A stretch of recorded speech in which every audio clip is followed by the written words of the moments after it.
Howdy y'all, I'm Kat, and this is going to be part 3, the final part of the Venonat Crochet Along, where we are going to be doing assembly. So we're going to pin everything on, we're going to sew everything up, and we're going to give him a little haircut. Now, materials will be covered in the next section. You can probably guess what they're going to be. But I did want to address the length. This is a feature-length film. Don't feel intimidated by it. Most of that runtime is the sewing section, but I kind of sewed everything on camera just so that those people that aren't really used to sewing or new to it can kind of see the whole process of it. Now, all of the pertinent information for the thing that we're going to be sewing is going to be at the beginning of each timestamp. So you see that, you understand it, don't feel like you need to watch the whole thing. There's not going to be any pertinent information there. I'm just going to be kind of like chit-chatting with you guys. So I don't know, if you want some company, I'll be there. Speaking of sewing with the eyes, the beginning of the eyeing section is going to mostly focus on these multicolored eyes. If you're doing the solid color ones, the very final timestamp is going to give kind of like the overall idea of how we're going to go about the solid colored eyes. So go and see that, then jump up to the top of the eye section because we're going to be using the same stitch pattern, and then you can see the stitch pattern there.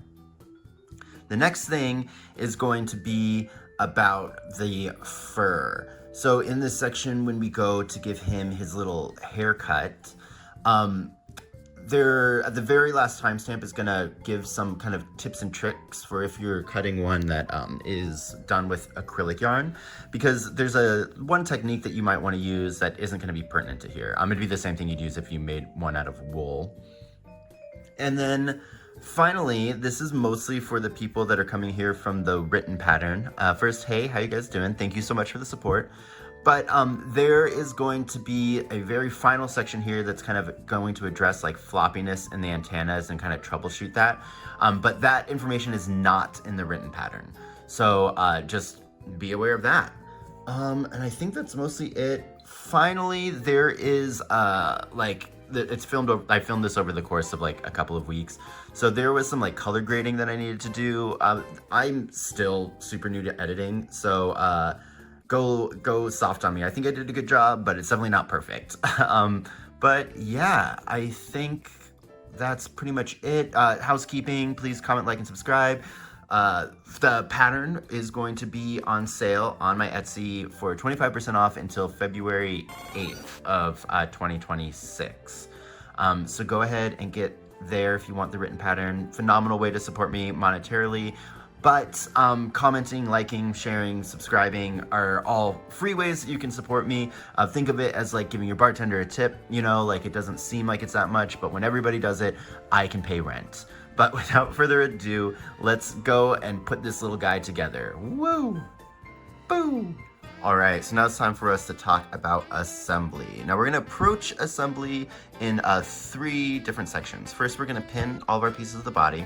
Then we're gonna sew all of our pieces of the body. And then we're gonna end with giving him like a little haircut just to shear him up, make him a little bit more modeled and not just a big hairy mess. So what are we gonna need? Most importantly, materials-wise, is going to be a decent amount of pins. I like to use T-pins because I have an irrational fear of the straight pins just going straight through my crochet and getting lost there forever. So T-pins for me, but you'd follow your heart. You're also going to need a crochet hook and a darn needle because we're going to be sewing. And the crochet hook's just going to help us stuff the pieces that need to be stuffed and kind of move fibers around when we need to. Speaking of stuffing, you're gonna need a little bit of it, and this is a great time to use the dregs of what we pulled off of our slicker brush when we were fluffing up our piece. Also, a good pair of scissors for when we do the hair cutting section. These are my fabric scissors. I only use them for fabric. You want something that's gonna be nice and sharp because it's just gonna make the whole process a lot easier. And then finally, either the comb or your slicker brush. This is just to help us move fibers out of the way again. And this is gonna kind of help us clear up any like pieces of cut fiber that we've missed. All right, so now let's go over all the pieces that we have and take inventory before we actually start. So you should have 2 eyes. These are the multicolored eyes, and for like orientation wise, this circle part here at the top, those are going to be the tops of our eyes, and then the dark color is going to be the bottom. If you did the solid colored version of the eye, It still is going to be like a slightly different shape based on the top and bottom. And the way that you're going to tell is our thread that we're going to be using for sewing should be on the top left when you have it oriented right. So if it's like this, here's your top and then here's your bottom and your thread is at the top left. Got it? Got it. Cool. So then you'll need your little mandible with the two little fangs on there and your two cute little hand guys. You'll have 2 feet, and remember that the final step when we threaded this through the foot, this is how we want to have them so that it's easy for us to line up the feet and it makes sewing them just a little bit easier. And then finally, you should have 2 antennae. Now, these are going to be attached the very, very last thing that we do. So you're going to set them aside for now. We're not going to need them for a minute. So, oh, finally, you're going to need your body. So let me get all this out of the way. Let's talk about the body for a sec. So your little hairy guy, if you'll probably notice that we have these patches of single crochet kind of littered throughout. And those are our maps for where we're going to put our pieces. It's going to help it so that sewing is a little bit easier. But one thing I do want to take note of is when we're pinning our pieces down, we really kind of want to make sure that they're pinned down as close to this border between like the single crochet and the brushed out crochet as much as possible, just to shore up those gaps. Now, when we cut our fibers shorter, when we do the haircut, it's gonna like blur the line between these a lot more. So don't be too crazy about it. It is more important that we have an eye shape and not like a weird rectangle-y shape. And that being said, because these shapes are kind of just like free floating, you can really change it by the way that the stuffing is distributed on the inside. So like, for example, let's take note of what that looks like. If I like am manipulating this just from like pinning or whatever, this shape can change and get distorted a lot. So throughout your pinning process, if you're kind of having issues making stuff hit the border and have the right shape, just like reshape the stuffing on the inside to give you more of like the shape that we're looking at. Remember, the body should be kind of like a squished teardrop. So we're going like that kind of a shape. All right, cool, cool. Alrighty, so let's begin. We're going to start with the eyes. So I'm just going to take the brush or the comb and kind of comb out around the eyes a bit, just so that we have cool, good delineations and we can see everything. Okay. So the pinning process for the eyes is going to be the same whether you're using a multicolored eye or a solid color eye. And the first thing that we kind of want to do, I'll just grab my eye here. The first thing that we're going to want to do is we actually want to find the holes where the antennae are going to be. And those are like, if we follow the eye up, it's like one loop stitch away. See that little hole right there? And then there should be another one on this side. Cool. So those are going to help us aim where to put the eye, because we want our eyes to be like slightly leaned forward. And the easiest way that I found to do that is to kind of line up the center top point of the eye with that space. So I'm going to kind of line those up and then grab a pin. When you're pinning, especially with these multicolored eyes, really make sure that these sewing threads are going to be out of the way, and then we'll deal with all the other ones later. Also, when pinning, you don't really want to split the yarn, so I like to just go underneath a stitch, and then I'll just pin that right on the top. Then I'm going to take the bottom and pin the bottom. We're going to take the eyes kind of slow just so that you can get the method of it, and then we'll be a little bit faster with the other ones. And this eye overextends, but that's cool. We're just going to pin it right there because it'll go in other places. So do you see how it's got like a slight lean in, which is exactly what we want? So let's get these other parts oriented. We're going to first, I like to pull out all of our sewing threads and then go ahead and tuck in all of these tails. These tails are just going to go inside the body and just get them out of the way. Help us reduce on our stuffing that we need to use. Awesome. And then there's this goober up here. Cool. All right, so now we just want to pin the eye. Hey, I said get in there. So now we're just going to want to pin the eye to the sides. So I'm just going to go in there and start pinning. And I'm pulling it all the way over to that kind of border. And it's giving it some stretch, but that's fine because it will work itself out. And again, this is just kind of, the pinning here isn't set in stone, right? It's kind of just for us to have like a good map of where these can go, and then we'll add and remove pins as we're sewing and as we're readjusting. So I'm going to shove those in here. I'm going to put this in here as well. Cool. And you kind of want fewer pins to start because we are probably going to move this a little bit more. But that looks good. So let's take the other eye. Let me show you the lineup for actually, if you're using the solid colored eye, it's going to be the same process. We're going to find that space at the top. We're going to aim the top to that space and make sure our tail's out of the way, and then we pin it down. And do you see how we still kind of get that leaned in look even though it's just one color? Just want to do that real quick for you. I'm going to continue doing it with the multicolored eyes, but for all my solid eye girlies out there, you're not left in the lurch. So I'm going to load that up, get this tail out of the way, and do the same thing. So there's my antenna space, perfectly covered by that. So I'm going to aim this to be right there. Make sure my tail isn't locked in. Cool. And then we'll pin the bottom part down as well. Cool. So we can see that it looks pretty good orientation. I'm going to throw in these tails real quick. And then we'll pin down this side, and then we'll take like a good look. We really want to have our eyes kind of pinned in mostly where they're going to end up, because we're going to base the rest of the face off of the location of the eyes. And I can already tell that this one's going to be a little bit more stretched out when we pin it, but that is not going to be an issue. Another thing too,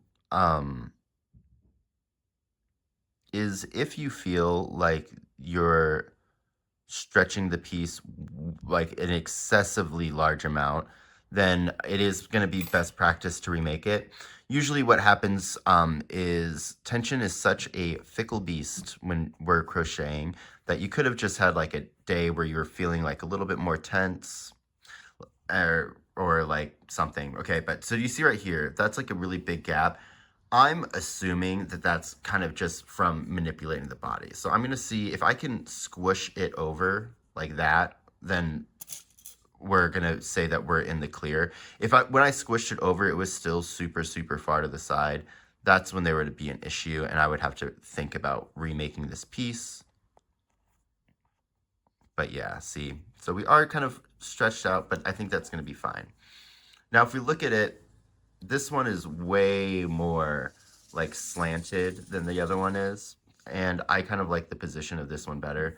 So I'm just gonna change this up a bit, and I think the way that we're gonna do it is we're gonna pull it out a little bit more. So I'm gonna move that over, and I'm gonna bring this more like inside. And this is kind of that slow process. But that looks better right there already. So I think we should be good. So let me get these tails back in there.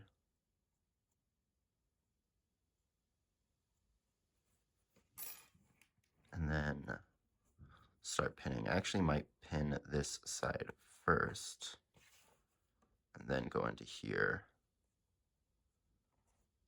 since this first side seems to need like more movement to get over. The other thing that's going to cause these single crochet spaces to be slightly different is the direction that we were crocheting them in, right? So some of them are going to have decreases in them, which is going to kind of change the overall shape of it, whereas others may have increases in them and others may have none of the sort. Okay, so I think this is good for now. So we have our pins in and it's pretty well mapped in there. When we sew, we're going to add in more pins, but I think for right now that looks good and we can kind of base our foundation off of that. So next up, the other thing though, I will say, if you're having issues kind of lining stuff up, this fluff in the middle here is eventually going to get cut. So if need be, trim it, not a ton. I'm just taking like less than 1 centimeter off. But that can really help you kind of just see things a little bit easier. All right, and now we will move on to the mandible. So the mandible is going to be in between the eyes and just right down here. It's a fairly large space. And it's going to almost take the shape of like a really pointy lowercase n. Let me show you what I mean. Do you see that? It's kind of like flat, and then there's like the legs. So like an n would go like there.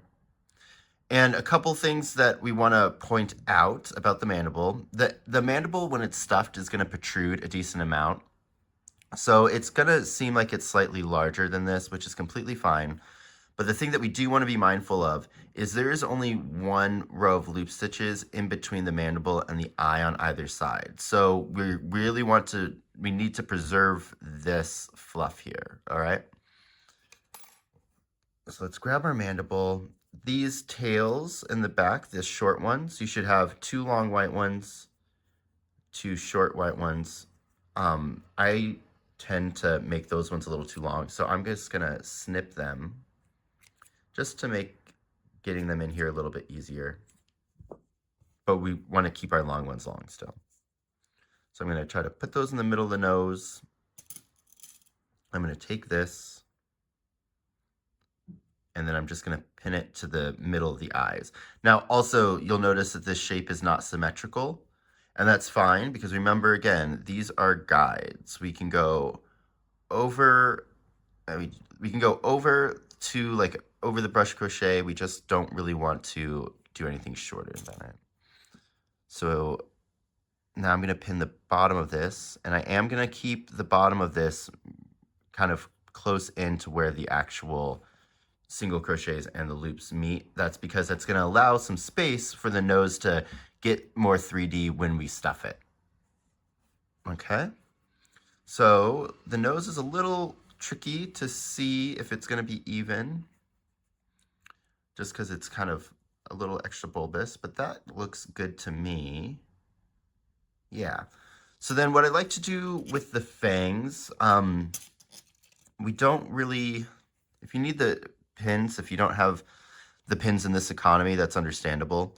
So you can skip this, but I just like to do this for me, I guess. So I'll take the point of the pin of the fang, and then do you see there's like one final tiny point of single crochets right there? I'm going to take it and put it in there. So the fang should have like this slight little inward curve. Let me do this without my hands in the way so you can really kind of see where this is going. So if I get this fang completely out of the way, maybe. Do you see there's like the single crochets here and it ends in that little point right there? That's the point that I'm going to be pinning to. And when we sew on the fangs, we aren't necessarily going to be sewing around the whole thing of them. It's mostly just kind of lining up the tip, which is why we want to get those tips pinned down in a good location. And then again, that row of fluff here is going to want to have a tendency to get trapped. Right now, it's kind of okay, but when we're sewing, we're really going to be careful not to trap the fluff here. But, you know, just because I'm a professional and and showing you, I'm just going to fluff that out so we know what it looks like. Now, again, if you're having trouble lining it up, these little parts right here, you can cut. However, because of the sensitivity of that area, I tend to like to leave it. All right, so actually this might be a little crooked. Let me see if I can manipulate it. If it's, yeah, okay, yeah, no, we're good, we're good. All right, so next up is going to be the hands. And I think that the hands are one of the harder spots to find. So this might be a journey. They are going to be located close to where the fangs are. So like they should be somewhere in like this general area. Now the one on our left is going to be closer to the fang than the one on our right. So I just kind of take my hook and look under here. We're looking for something there. Found it. Wow, that was easy. That's going to be like almost kind of like a kidney bean shape. So I'm just going to fluff that out. Yeah, there we go.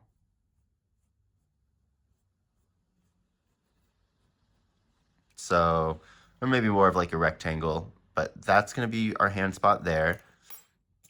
Now I like to find our next hand first. So I'm just going to throw one of my pins there so I can find it.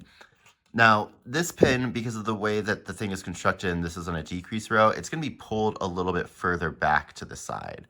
So I'm still going to start by looking kind of close to where my fang is, but I'm fully expecting it to be a little bit further over, and it's going to be like longer in shape because of the decreases. So looks like that's part of it. Yeah, there we go. Nice. This one has more of that kind of shape. And you can see here with how we're stuffing firm, this is one of the reasons why I said that we do our full decreases, is do you see how much stretch we're getting because of that extra firm stuff? This would be so much more if we did those invisible styles. And it's cool, we want this because we want the firmness of the body, so don't worry. But if we look and we kind of compare these sides to side, our hands spots are going to be vastly different. So what we're going to do is we're going to try to make these as close as possible while using all the stitches, or using all the space possible. So I'm going to go ahead, and this one's going to be more problematic, right? Because we have more space that we kind of want to cover. And the way that we're going to do it is we're going to take our hands and go to like kind of like the back part of it. Where's my stitch? There we go. And I'm going to line it up with kind of like the middle of this back line here. And then I'll just let it kind of fall. We want them kind of like pointed downwards, slightly pointed downwards. And if we kind of lift this up, the claws, so like this little claw part is going to extend into the fluff. And when we're sewing, we're actually going to be sewing the stitch that's right below here. So you want to line up this stitch below here with like here on like the gap in the space between.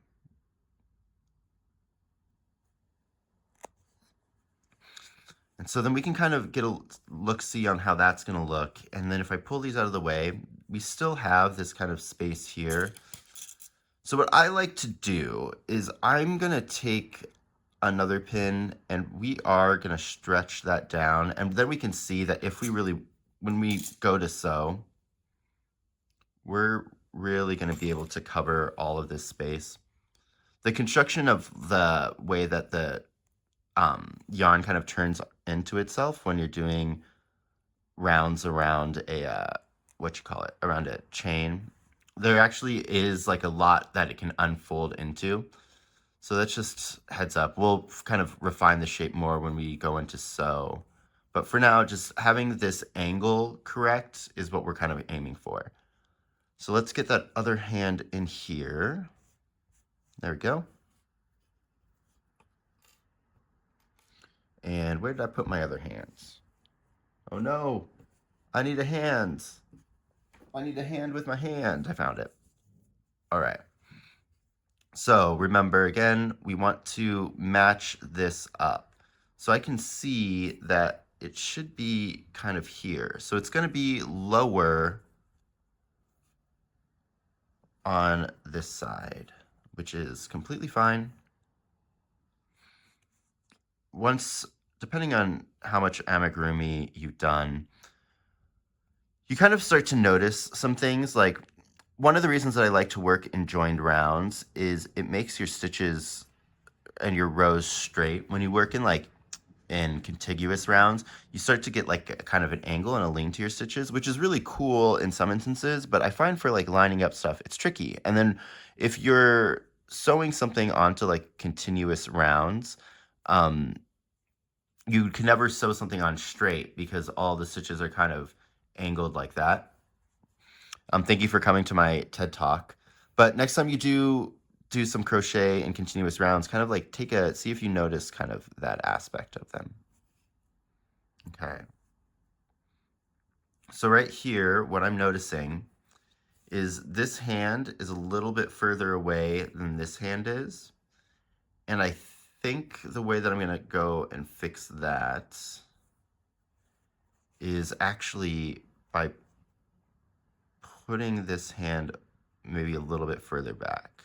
So we are going into the actual loop stitches, but I think that's going to give this kind of like a better overall aesthetic. We will see. Get this pinned down in place.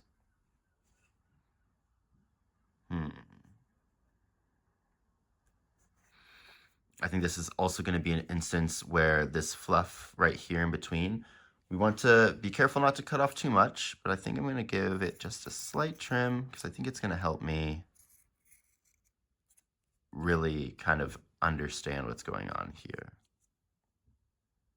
Yeah, okay. So this hand is still a little bit further out than this one is, and I do think that this fang is a little wonky. Might push that fang up a bit as well. Yeah, that looks good. And then I think we're gonna put this hand, bring this one also like up and over.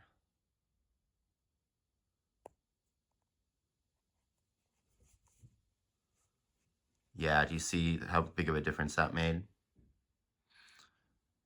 So I like the positioning. Now I just want to double check. So here we've got everything covered. Here it's looking a little like there's going to be a big space there. So let's go ahead and check to make sure that when we come in here to start sewing, that we're going to be able to get like a decent amount of coverage. So we can like cover there, and that will look good. And then does our hand still line up? Almost. So this would be like more like that. And I think that actually does it. I'm gonna reshape. Ooh, he just got spooky. Look at that little spooky guy. But yeah, no, I think what are we doing? The hands here look good. Okay, so we're making good progress. Now is on to the little feetsies, and I'm gonna need at least one more pin. So I think I'm just gonna take the pin out of here. We'll make a mental note. All right, so the feet are going to be almost easier on this. We'll say on the same level as trying to find the hands. So remember how I said to leave the closing tail for the body attached? This is why. So if we orient it so that we have the center of the body facing us, and then we can kind of get in here. That final row is all single crochets, so it shouldn't be too difficult to find. Okay. So we have our flattened out closing round. And I have the face pointed up. Now, if we think about this as a clock, the spaces for our feet are going to be located at like, what, 4 and 8, and they're like a stitch away from here about. So if I kind of like fluff this up, we're looking for a rectangular-ish space. So I feel like I found it. It's also a very small space, so it's going to be a little bit tricky to spot it. But do you see, this is it right here. So let's put a pin in there so we don't lose it, and then find the one on the other side. So the other one, what I say, is at 8, and I can already actually kind of see it. Let's make sure that we get it perfectly. Yeah. So these spots are only like a couple single crochet wide, which I think is what makes them a little bit more difficult to find. There's one in there. And then I just like to double check to make sure that we found the right one. So I want to see, like, is it as close to symmetrical as possible for, you know, yarn that's been tied into slip knots and stuffed with polyfill. And yeah, that looks good. So those do look like the 2 correct spots. And the way that we want to do our feet is this little space right here where the yarn tail is coming out. We want to line it up with the back of our single crochet space. And then we're going to point our toes so that they're in line with the hand. So I'm going to take out this pin. I'm going to line up the sewing tail with that opening, hold that down, and then have my toe be in line with my hand. And that should give us a good kind of rough estimate of where we need to be. So I'm going to like to put a pin in the back and then one in like one of the sides. We'll put it in over here. The feet are most likely going to fall out as we're sewing, but they're pretty easy to realign.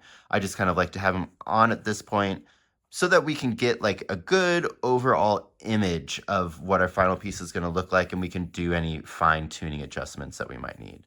So again, I'm going to line it up with the bottom of our space, and then I'm going to point my toes towards my hands.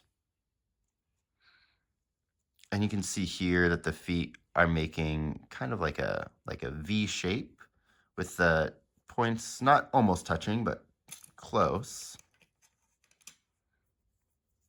And then I'm going to go ahead and give this another pin. And then we'll look at it straight on. Okay. So if I have it out right here, do you see how like that the foot's off? One of the foot is off. Now this could be again from the way that our stuffing is sitting. So let's go ahead and do that. But I can even tell from here that this foot's off. So let's go ahead and bring this one a little bit more in. I think the feet too, especially because of how small that space is another good example of how we're using those spaces more so as a map, and it's just convenient that they can also be somewhat helpful in sewing. But again, they are a map, not so much the goal. Okay. Oh, much better. So if I put them down, and I kind of like, because the foot's going to sit more like this, I think we are good. Now it is kind of a mess looking right now, but as we start sewing, it'll look a lot better. This is where you're going to make any final little adjustments. We can always make more, but having this good kind of overview view of the final piece is going to make making those small adjustments make a little bit more sense. But I think we're good. The hand is the hand bothering me? No. The other thing, because see, like I feel like the other thing here that you kind of need to keep in mind is how this hair is working, because this is going to be cut down. There's a lot of mind's eye vision stuff, but like like I said, if you need to, be ginger about it, but give a little snip, you know? We're gonna do it anyways. So giving it a quick trim now, if that's gonna help. Yeah, see, with that, I can kind of visualize it now, and I do like where the hands are.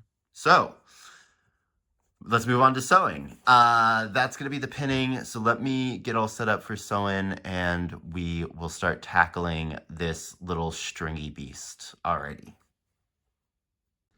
Okay, so here we are at the sewing section. A couple things before we get started. The main stitch pattern that we're going to be using is called a seamless join. So if you know how to do that, you're ahead of the game. If not, I'm going to be walking you through step by step on how to do it. So no worries there. Also, if you're going to need to use more pins while you're sewing, just go ahead and use more pins. If you think you might need an extra pin, just do it anyways. They're not going to hurt anything. If you do need to cannibalize the pins from the body, though, I would suggest cannibalizing from the feet first and then kind of slowly working your way up, because we want to orient everything kind of around the eyes. All right, so I think that's good. So let's go ahead and get started with the eyes first. I'm gonna do the multicolored eye here first, and then I think after we do the multicolored eye, I'll have a chat with the solid eye girlies, because it's gonna be way easier on that one, and I think a verbal explanation should suffice. Okay, so when we're going to be sewing our multicolored eye here, whatever tail we have threaded, it's only going to go into that color. So like right here, I'm starting with my distal, so away from the center, fondant pink color, this middle pink color, and that's only going to go into these pink colored stitches. It will never go into a stitch this color, and it'll never go into a stitch this color. So to begin, let's find where the tail's starting from. Okay, so it's right here, and it looks like I've got a pin right there. So I'm going to take that out, but leave a mental note of where that stitch is supposed to be put into, just in case it snaps back a little. So if I think it's like, okay, cool. So that stitch was actually going into there. Almost like the position where it's at now. But anyways, okay. So now, with some of these tails, and I will note when this is true, this tail is controlling the size of this stitch right here. So we want to make sure that our kind of like first stitch, which is going to be going over this way, kind of pulls this stitch into line. So I'm just going to start by giving this tail a pull until that stitch is the same size as all my other stitches. There we go. Perfect. Okay, so for our first stitch, we're going to go into the body, just underneath from where the tail is, and then I'm going to come up, get that tail in there, come up through this next stitch over here. So I'm going to go into the body where my tail's at, come up and over at the next stitch, try to miss that tail. Oop, there we go. Just for ease, I'm going to just pull this hole through. When we're pulling through our yarn, we want to make sure we don't get any of our brushed crochet in there, and if we do, we'll just pull it out. Okay, so now I want to go from the bottom, so basically like underneath. Let me actually use this as a visual aid. So when I come to sew into here, I'm going to go underneath the piece and go underneath both of those V's like that. So I'm going to come from the back. So let me show you what that looks like in practice here. This is our stitch. Is that focused? Yep. So I'm going to pick underneath it like that and pull it through. What this does is it's going to help turn that stitch over to the body to make the seamlessness of it. Ooh. Do you see there how I caught some of my fibers? So I'm just going to try to pull those out real quick.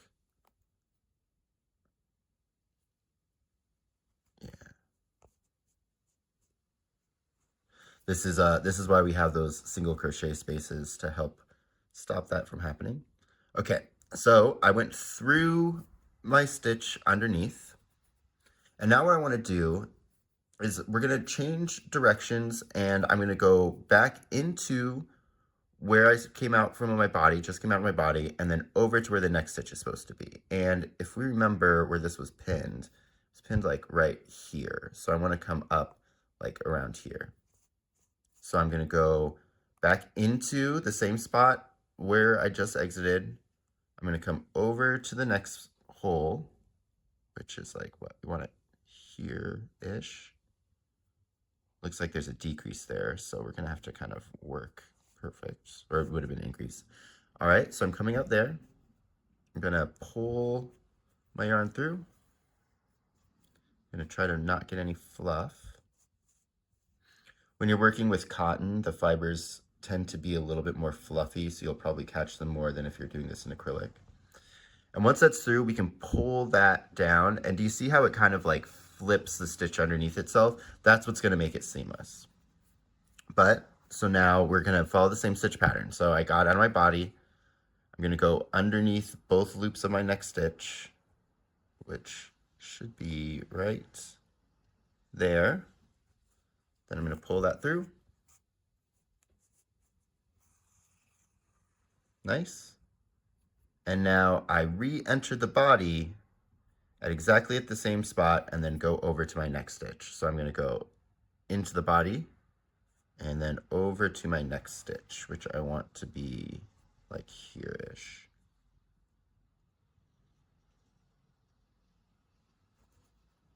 Cool. Now these little color sections are a little bit tricky to work. So I'm going to pull that tight and then I'm going to go up into the next stitch.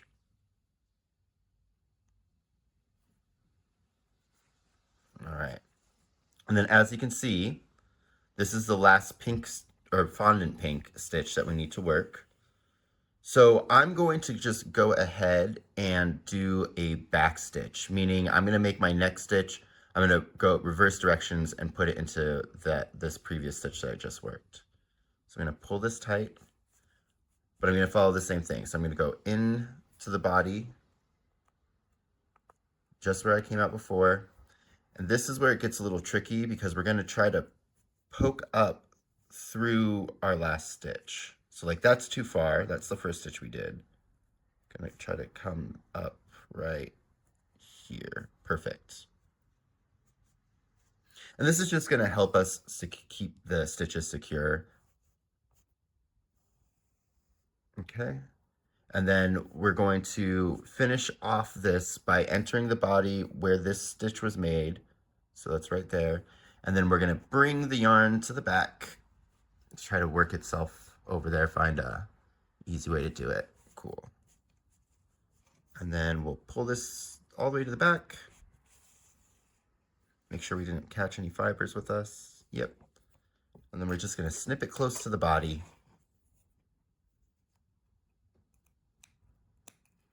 And that should bury itself back in. Oh, we already lost a foot. Just put that to the side. And there we go. So that's our first little section sewn in. So not too difficult, but let's go ahead and move on to a bigger section so we can kind of get a good feel for it. So I'm actually going to put, I think I want a pin here to kind of put this where I want it to be. And then we can take you out. Okay. So for the eye, for this part of the eye, we have one stitch on this side and then the rest of the stitches over here. So we're going to start by going over here and then we're going to work our way back the other way. Let's go ahead and get it threaded.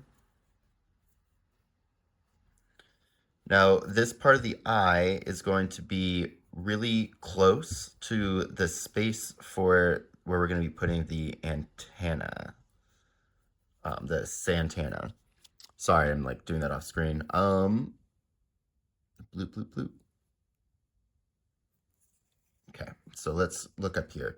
So do you see this little single crochet space that we got going on right over here? That's where the antenna is going to go, and we want some fluff between. So this little piece of fluff right here is going to be really important. So we really want to make sure that we don't get that trapped. It's kind of like when we were pinning down the fangs, like once we cut it short, it will fluff out and kind of fill that space, but we want to give it the best chance that it can. Now, the other thing I want to check is where this actually needs to be, because I think I want it like right there. So I can see that that's the stitch and the body that I want to go into.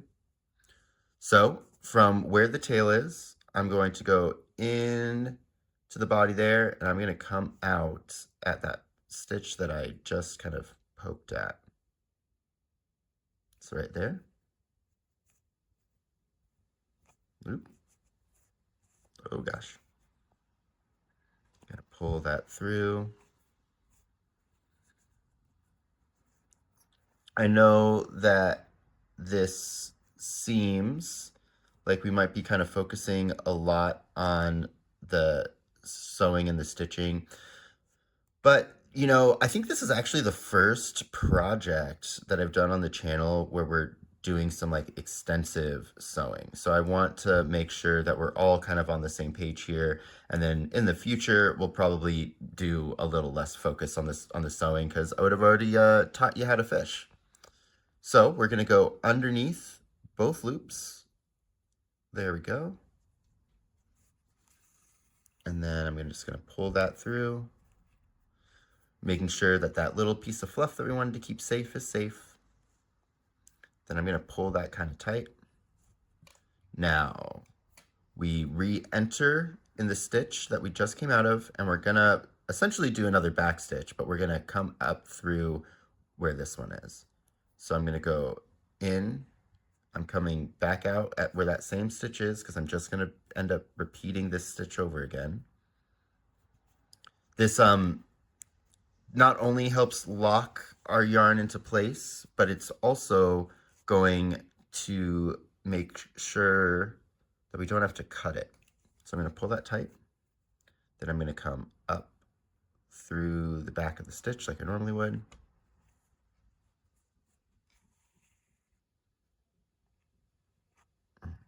Okay, pull those threads out. And there we go. Okay, so now we have a little bit more of a run where you can see the stitch pattern that we're going to be doing a little bit more clearly. So again, I'm going to go back into the body from where I just came out of, and then over to the next stitch, which is right here. So into the body, up and over, one stitch.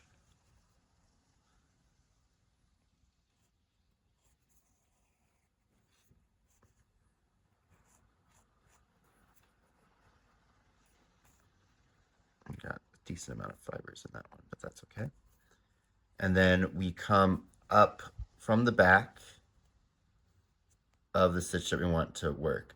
Now, as we go along, because we are essentially turning our stitches down onto the body, they might get harder to find. So if you're having trouble figuring out where to come up with on your stitch, then don't pull it tight. Just get it in there, and then you'll do a couple stitches, and then you'll pull them all tight together, and then you'll be good. Let me clean that up. All right. So I'm going to take out this pin, noting where that stitch needs to be. And I'm going to go into the body where I just came out of, over to where the next stitch is supposed to be. And I'm going to do it gracefully and without error. Awesome. Then we're going to pull through, and I'm not going to pull super tight, so you can see that we can have a little bit of control over what's going on here.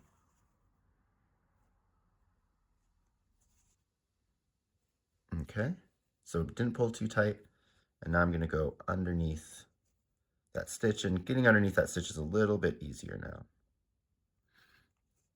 If you're having trouble kind of identifying the stitch, remember that this whole row that we're going to be sewing into is a round of slip stitches. So if you can if you remember what a slip stitch looks like from the top, you can kind of identify that as we're looking for the stitches around.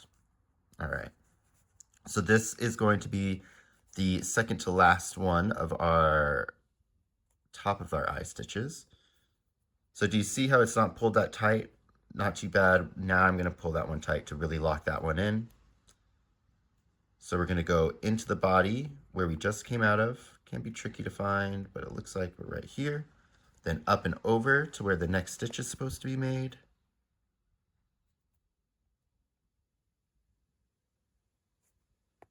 Oop.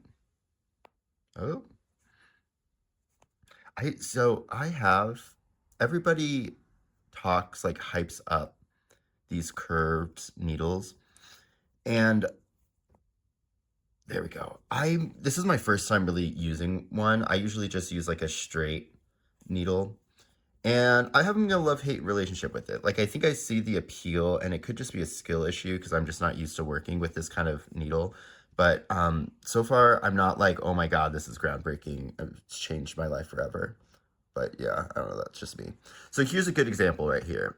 So do you see, it almost looks like this is where we want to work. Like I want to go underneath both of those. That's not the case. We're turned over. So the bottom of the stitch is actually like underneath here. And the way that you can really tell is by seeing this ridge. Remember, we're working slip stitches. So those slip stitches made this little ridge there. So don't get confused. If you go underneath there and you pull it down, you're gonna kind of destroy this like little raised ridge that we have right there. So I'm gonna dig underneath here and then kind of slowly back up until the tip of my needle pokes up. Do you see that? And then I'm gonna go through. And that's gonna try to help make sure that I catch both strands of that slip stitch. And if I didn't, as long as you got this one outer one, you will be okay. It won't be really that noticeable. So we're gonna go back into the body, and I wanna come up through like my other stitch. This is where we're back stitching. We're trying to do this like how we did the other ones. And there we go. Now I know that that's the right place because if you look super closely, do you see how there's these straight up and down stitches? Those are the ones that we're making that are going into our body. So kind of aim for where one of those is coming out of. Okay, cool.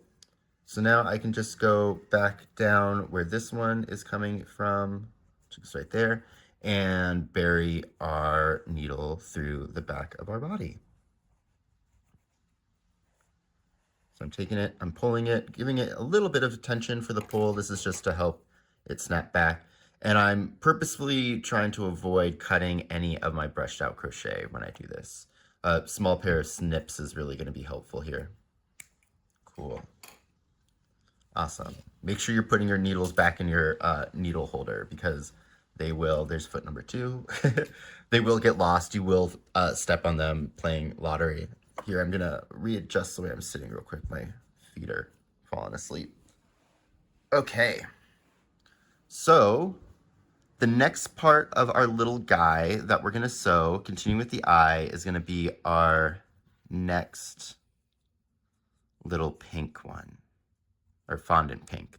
I suppose if you were doing the shiny version, you would have just used the powder blue, and now we're moving on to the hydrangea blue. Okay, so I'm going to take out my stitch marker, making a note of where we are, just like right about here. And this is another one where our tail is connected to a stitch. So let me smooth this out of the way. This long boy right here, that stitch is going to be controlled by our tail length. So after I darn this needle, I'm going to really try to make sure that that stitch gets pulled to be the same size as all the other stitches that we have. Whoop. Cool. All right. So let's take a look at it. Kind of hard for you guys to see, but you can kind of see it maybe better from here. So I'm gonna just give that a nice little tug. There, now it's about the size we want. So let's get that one locked in place first. So I'm gonna go in to the body. And I'm gonna come up where that next stitch is supposed to be, which would be like here.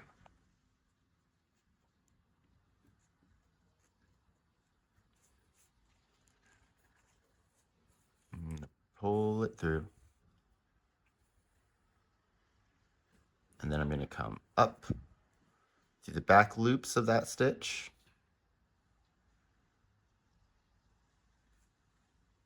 We really wanna make sure that we get both of those loops.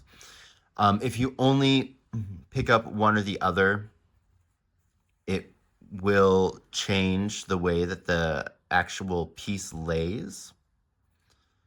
So just heads up on that. Okay. So now I'm gonna re-enter, right? I'm gonna re-enter my body where I made that stitch. I'm gonna come back up one stitch over, and I'm gonna pull it tight now, just so that we can make sure all those stitches get locked into place. Cool. And then we're gonna go up and under from that little middle stitch of our pink ones, making sure that we grab both legs. And see, this is where this like little curved needle, where are we? There we go. Okay. This is where this little curved needle I think is like helpful, is like getting in those tough spaces. But I feel like a lot of the time, when I'm holding it, it kind of like flips directions on me, and then I'm not like aiming it in the way where it's going. But again, I think that's where it's definitely just a skill issue on my end. Okay. Got a decent amount of fibers trapped in there, but that's okay. All right. So now we're gonna go back in right where we came out of, over to the next stitch, which should be here.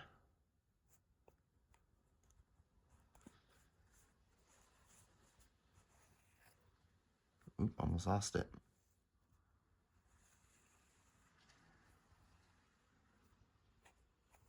Okay. Nice. Now we're going to come up underneath both loops of that stitch. And then we're going to do our back stitch. So I'm going to pull this tight, because pulling it tight is going to make that back stitch easier to get into. So I'm going to go into the stitch that I just made, and I'm aiming to come out right there. So I'm going in, and then I'm going to try to pop out right in that same location as where that other stitch is going. And then we're going to give that a nice little tug. Perfect. And now we go into the body where this stitch went into the body, which is right there. You can kind of follow that straight line down. And now we're going to take it to the back. It sounds like they are working on one of the apartments next door, doing like some construction work. So hopefully you can't hear that, but we'll find out. Leave a comment if you could hear the drill and the hammer. All right, so I'm pulling it through, and I'm gonna just make sure that I'm not trapping any of the fibers. This is gonna be our ongoing struggle here. Okay, so we're good. And snip it close to the body without getting any of our fluff. Cool. All right, so I'm gonna have a quick sip of my coffee.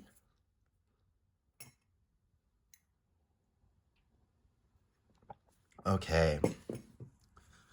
So now the only thing we have left is this kind of like pink berry piece. And this is where I really kind of want to champion using all of our stitch markers, because right now this is looking a little wonky.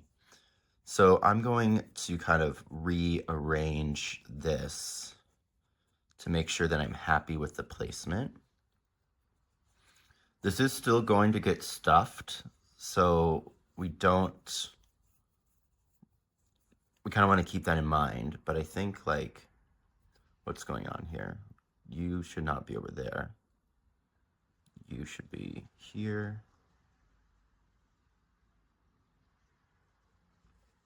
And I think you should be like scooched up into there. Yeah, I'm happy with that shape. So let's pin that in.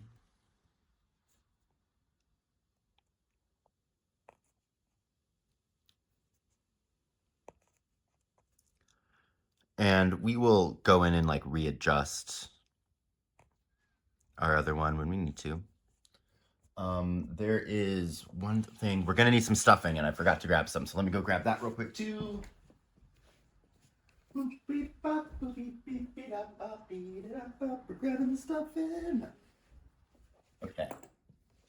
All right. So let's lock back in. Go ahead and thread this one, which would be our pink berry color. If you're doing the shiny version, this would be the, what would you call it? The cornflower blue. That's going to be impossible. Snip. I suppose that we should have a chat if you didn't cut these tails long when we were making the eye. You're going to need to individually stitch these in different colors. If you do it in the same color, like all the way around, like let's say you use this pink berry color all the way around, the only difference that you're going to get is all of these like little straight lines that we have are going to be in this color. The thing that makes this kind of like a seamless join is we're using the corresponding color of the part that we're stitching down. So just kind of keep that in mind. And then this stitch here is also going to be controlling the width of that stitch. So we're just going to pull it to make sure we're around the same size. Wonderful. And with the pinkberry, what we're actually going to do, let me just double check this real quick, is we're gonna do what we've done before. So I'm gonna first work towards this way. So we're gonna go into where, let's see, where is the tail coming out from? So the tail's coming out from right here. So I'm gonna go in here, up to where the next stitch is, and pull through. Now I'm making each stitch here in 2 separate motions. Once you feel more comfortable with doing this stitch, you can do this in one smooth motion. But for the purposes of teaching, for now, let's work in just one. Okay, so now I'm gonna go up underneath both of the loops of that stitch.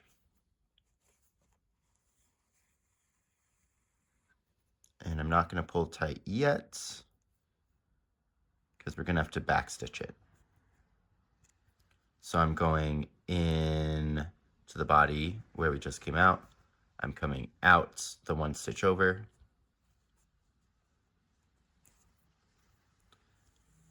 Losing my yarn off of my darning needle.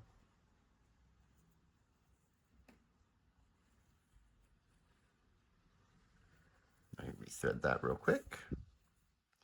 This is kind of fun. Like, I don't know what it feels like on your end, but for me, it almost feels like a little sewing circle, like a little stitch and chat, if you will. Okay, so clean up this a little bit. Okay, so now we're gonna come up, where are we?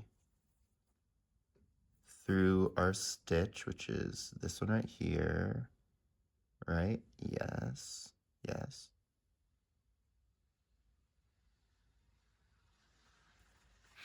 Okay, And now is the long, arduous journey around the whole piece. And this is where we'll get that really nice, clear look at how we're going to sew it. Again, remember when we pinned the nose, we have this little piece of fluff right here. So you want to really make sure that we don't trap this piece of fluff.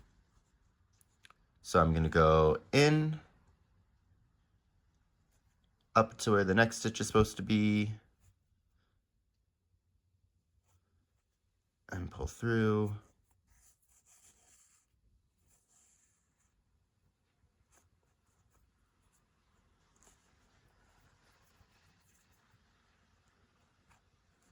Nice. And then we're going underneath both legs of that stitch.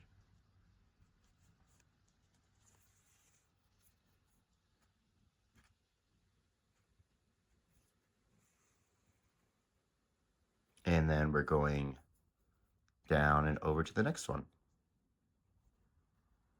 And that next one looks like it's supposed to be right here. See, this is what I'm saying about this curved needle. Like, it just completely switches directions on me when it's in the piece. And then I feel like the ease that it was supposed to be giving me has now turned into this sort of monkey paw of dancing. Okay. Nice. So then up through the next one. Make sure that we're getting both loops of it. There we go.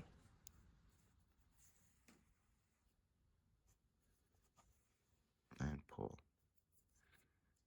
Okay, so we got some pins coming up here.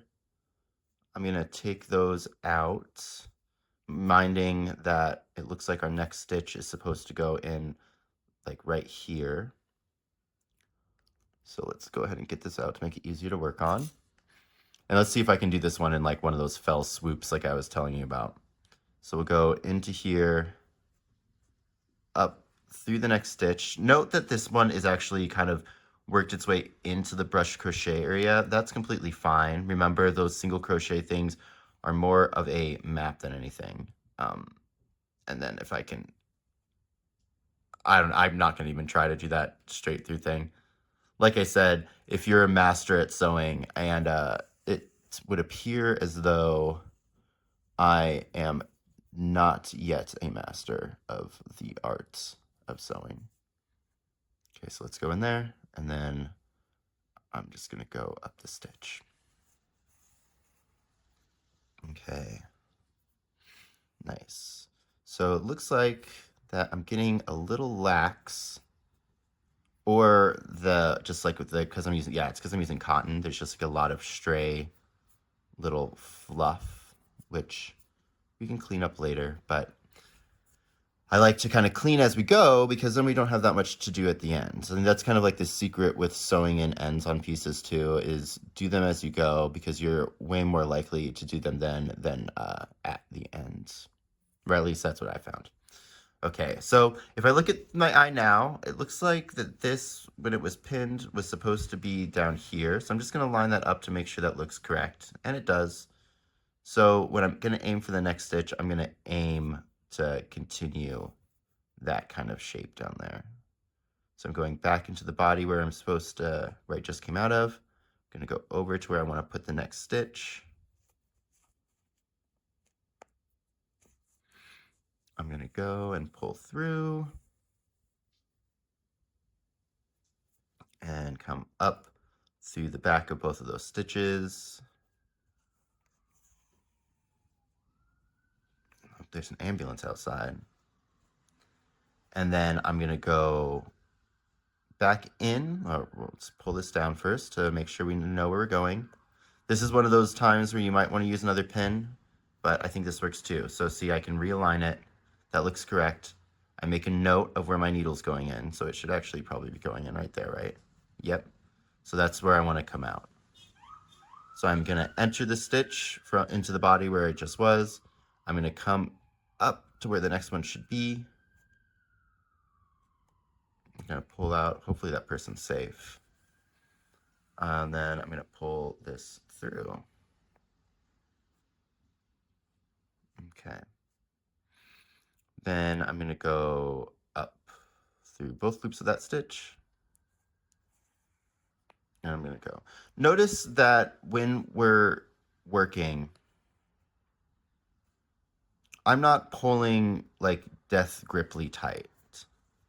Let's see what happened over there. Yeah, I'm just kind of like pulling it until it kind of pulls itself down into place. There is no reason to like pull obscenely tight here. In fact, you kind of want to keep it, the tension like just perfect, like just till when it's closed. And think about it, if you're familiar with embroidery, it's kind of like the same concept. I'm just going around here, pulling out some of these fibers. But it's kind of like embroidery, the same kind of concept, where if we put these stitches under too much tension, it's actually going to distort what we're sewing and kind of the body piece, either giving it like a little ripple or just having it lay kind of weird. So we don't want that. So you just want just enough tension to kind of hold it down. Okay, so then it looks like our next stitch is lined up pretty good. So I'm just going to go into the body, come out around where the next stitch is, which I think I actually want it to be here. There we go. Another thing, if you've got a stitch that looks like we're not, because so far we've been able to work like one stitch on the body, one stitch on the top, and do that pretty evenly all the way around.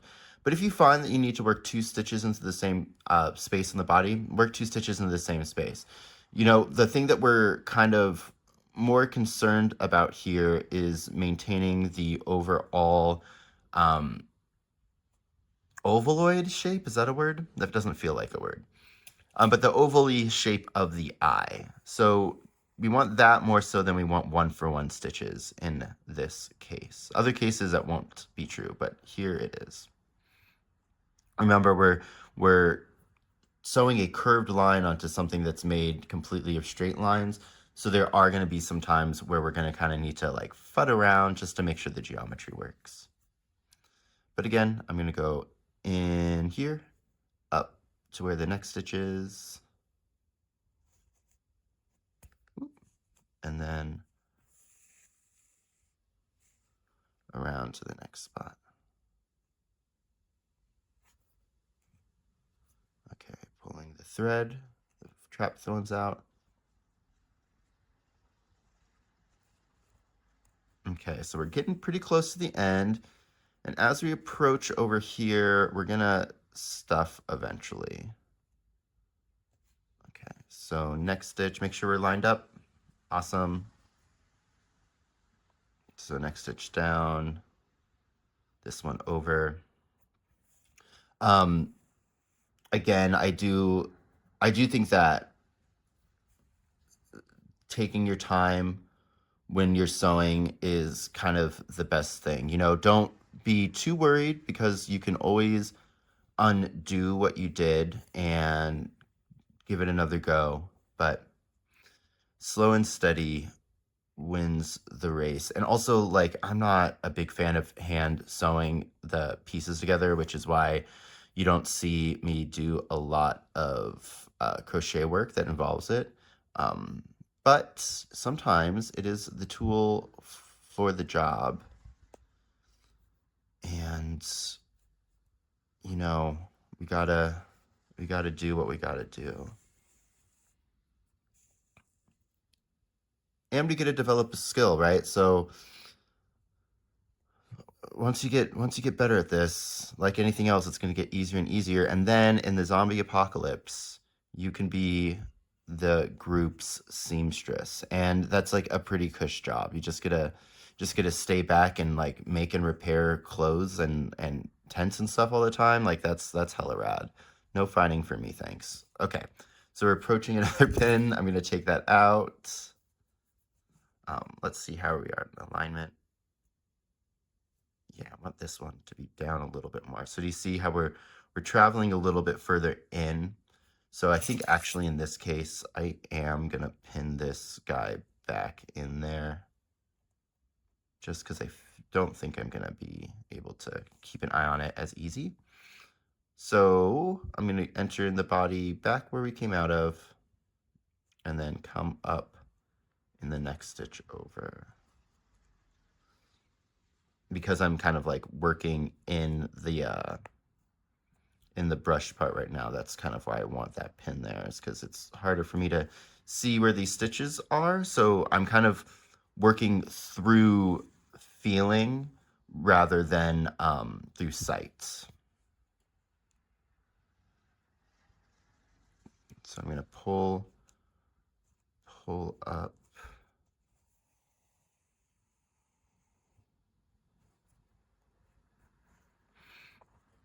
Okay.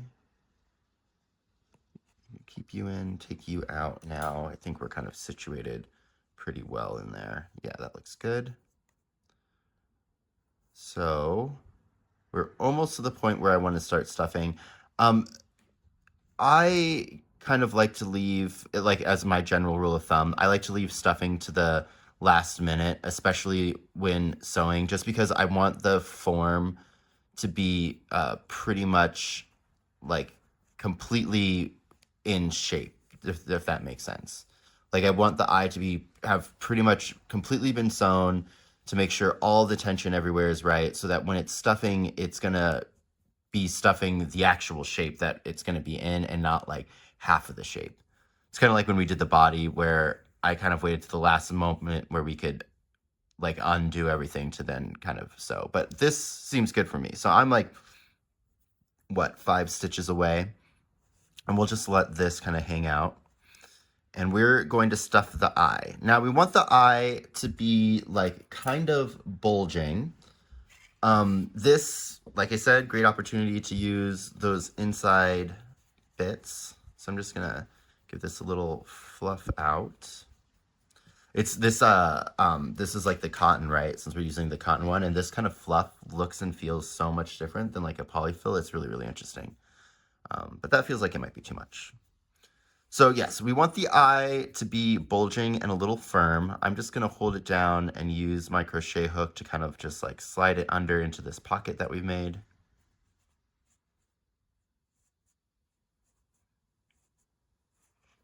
Yeah, that was probably too much, but we'll take it out if we need to. So we're gonna go in there, and now I'm just gonna kind of like squidge it around, really kind of play with where it's at. This cotton is like a little bit lumpier than our other one would be. That's actually looking pretty good right there. I'm not a big fan of what's going on over here, but we can fix that just by giving that a little zhuzh. And then once we cut this fluff over. Okay. So yeah, I think that's good. I'm gonna work the stuffing kind of over to this other side over here. See what that looks like. Yeah, see, that fixed it. It looks like all of our stuffing was just pushed over there. But I think that's a good amount. So if you see, we do have like a little bit of shape and bulge, and when I press it, it feels like fairly firmly stuffed. It feels like it's just holding its shape and then like a little bit further than that. But I think that feels good. So let's continue sewing. Now, since we've stuffed it, it's going to kind of throw off where our stitches are. So this is another moment where I will probably come back in here and just pin these back down to where they're supposed to be. Like just one like right there, and then just for my mental note, one for like right there. And that looks kind of like the shape that we want. So that one that I just put in looks like it's coming out from right there. So that's where I'm going to aim my next stitch to be. So I'm going to go down. I'm going to come up right where that was. Perfect.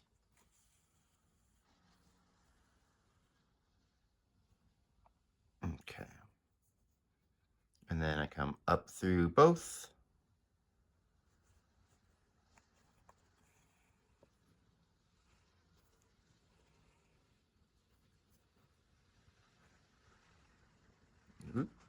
through both.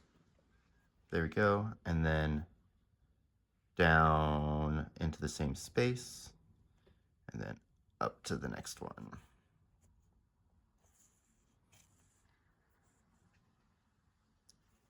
Give those a tug, just make sure that they're in there. Up through the next one. Take out my pin. We're almost to the end here. Great job, guys. Our first little sew along. So that pin took it out. Now I've got a whole bunch of space of the single crochets right here. So let's see what it looks like if I pull this all the way to the border and see how we like it. I think that that looks a little too sharp. So I think I'm gonna keep it relatively shallow. So it looks like we wanna go like right into here is where we wanna come up next. And that's okay. You know, again, as long as we're getting close to the border between the fluffed and the single crochets, we'll be fine. The fluff is fairly forgiving. And in worst case scenario, you can add more fluff in there by doing like a cow hitch knot around one of the empty spaces and then filling it in, but more on that later. Okay.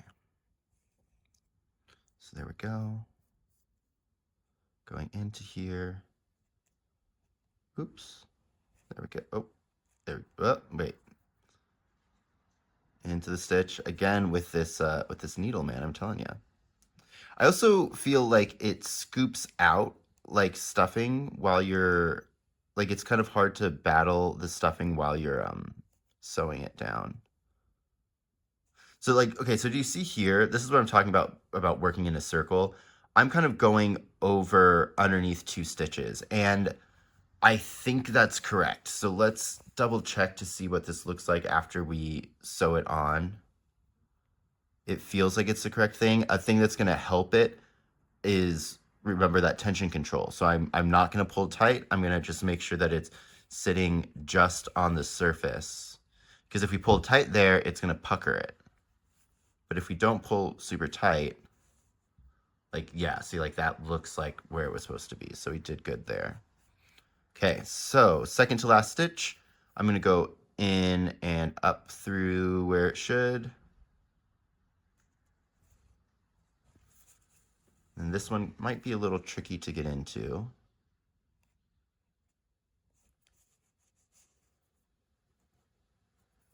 Oh, do you see that right there? It's a big fluff. Okay, we'll come and take care of that in a minute. So then I'm gonna come up through here and we're gonna do our back stitch. So, wow, I'm finishing the last, did you just see all that go in there? There we go. So we're finishing our last stitch just then, just came up through the eye. Really gotta clean that one up. That was rough, babes. Okay, then I'm gonna come back in and we're gonna back stitch by just putting our last stitch in back into the stitch that we worked previously. So we came up through here. So then I'm gonna come up through where that last stitch was. Right there.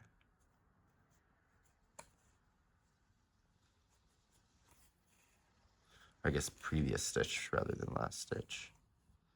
Okay. Now make sure that one's in tight. Get this fluff out. And we're gonna go back into the body and pull it to the back.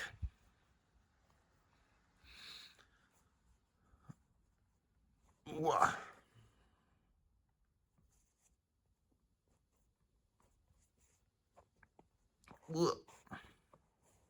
Make sure we're not trapping any more yarn than or any more fluff than we thought we would. I don't think that sentence made sense, but I do think you understood what I meant. And then we're just gonna give this a snip at the back, making sure not to cut our fluff. Okay. So now what I like to do is kind of squidge the body around just so that it's in its correct shape again.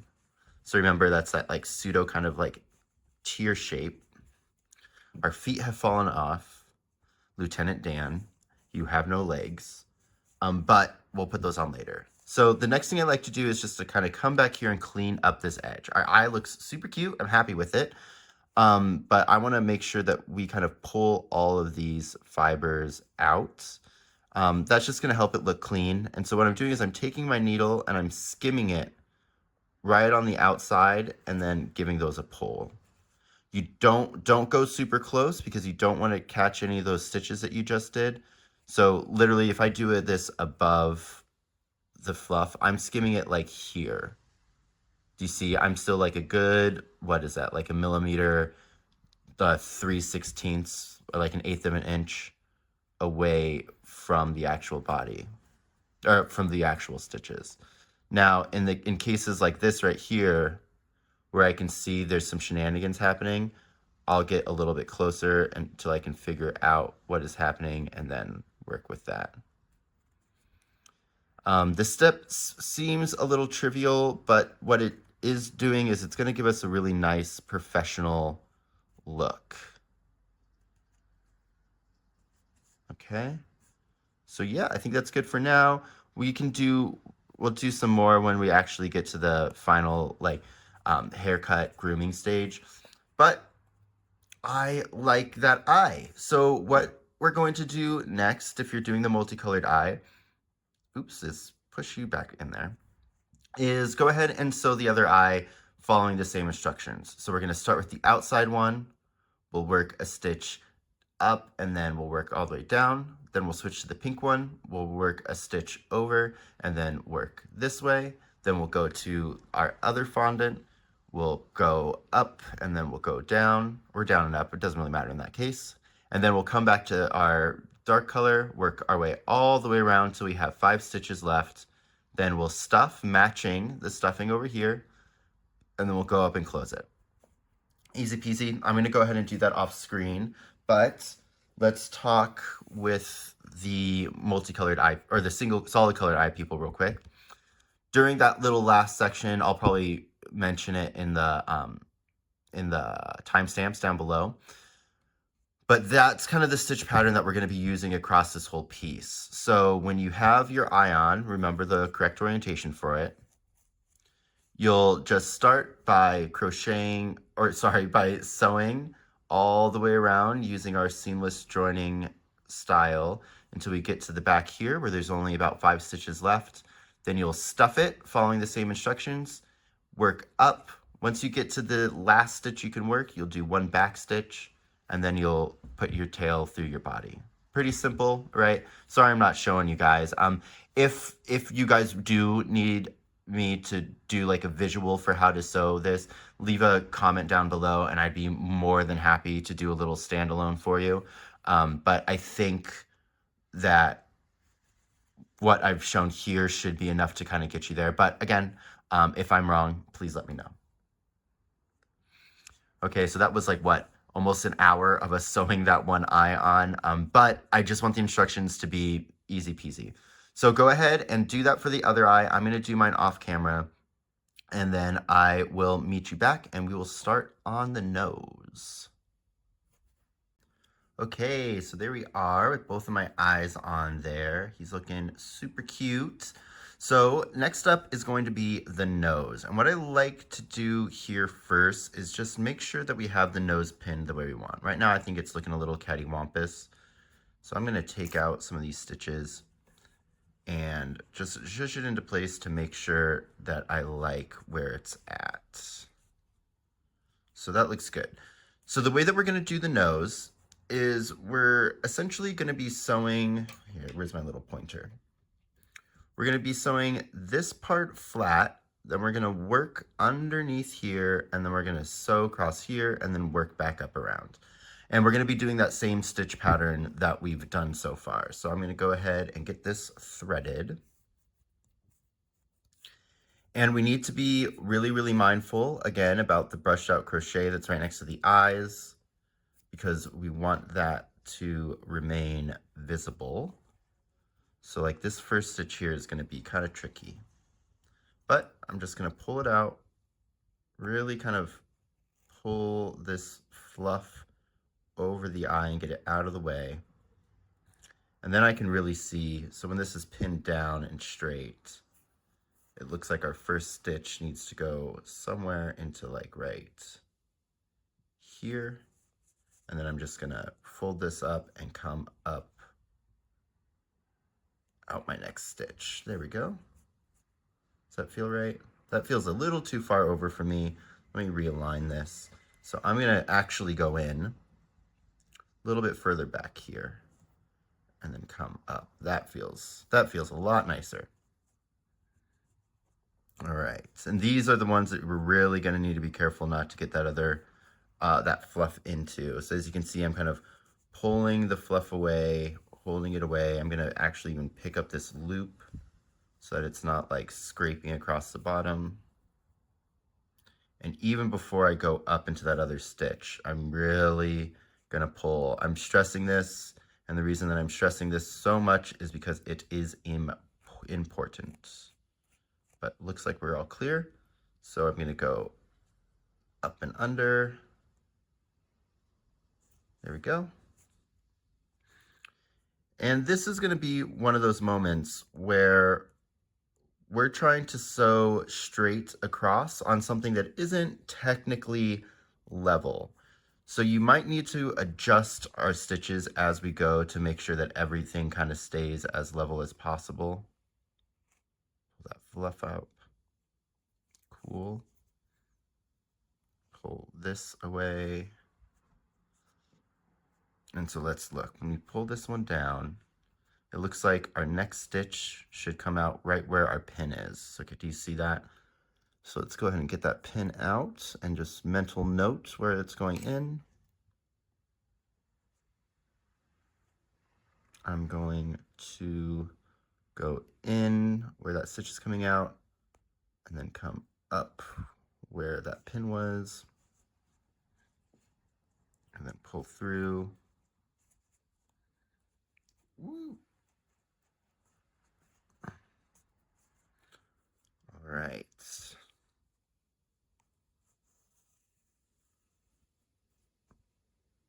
Make sure that all of my things are pulled out. All right, looking good. Looking good. I do think that like the eyes are probably the most maybe tedious and challenging section, but all the rest of this is like pretty smooth sailing. There's going to be something fancy that we're going to do here at the nose. So notice how I just kind of like push that down because we want the nose to be as kind of, maybe flat's the wrong word, but straight as possible. There's a slight curve to it. But yeah, like if I hold that there, that looks like it's kind of lined up right. The light's really hitting this cotton in a nice way. I think it's pretty. Anyways, what are we doing? So I'm gonna go in to my stitch. And so, okay, so here's another good instance of what I'm talking about working this shape. So if I were to go into this stitch and come out here, which would probably be the next stitch spot, that's kind of in the middle of these two spaces. So what I'm gonna do is I'm gonna go in there and I think I'm gonna just double stitch into this one. So you'll see what I mean. So we're gonna go in here, I'm gonna go up, pull it through, get my fluff out, and then see how this is sitting again. So yeah, it's sitting more on this stitch right here.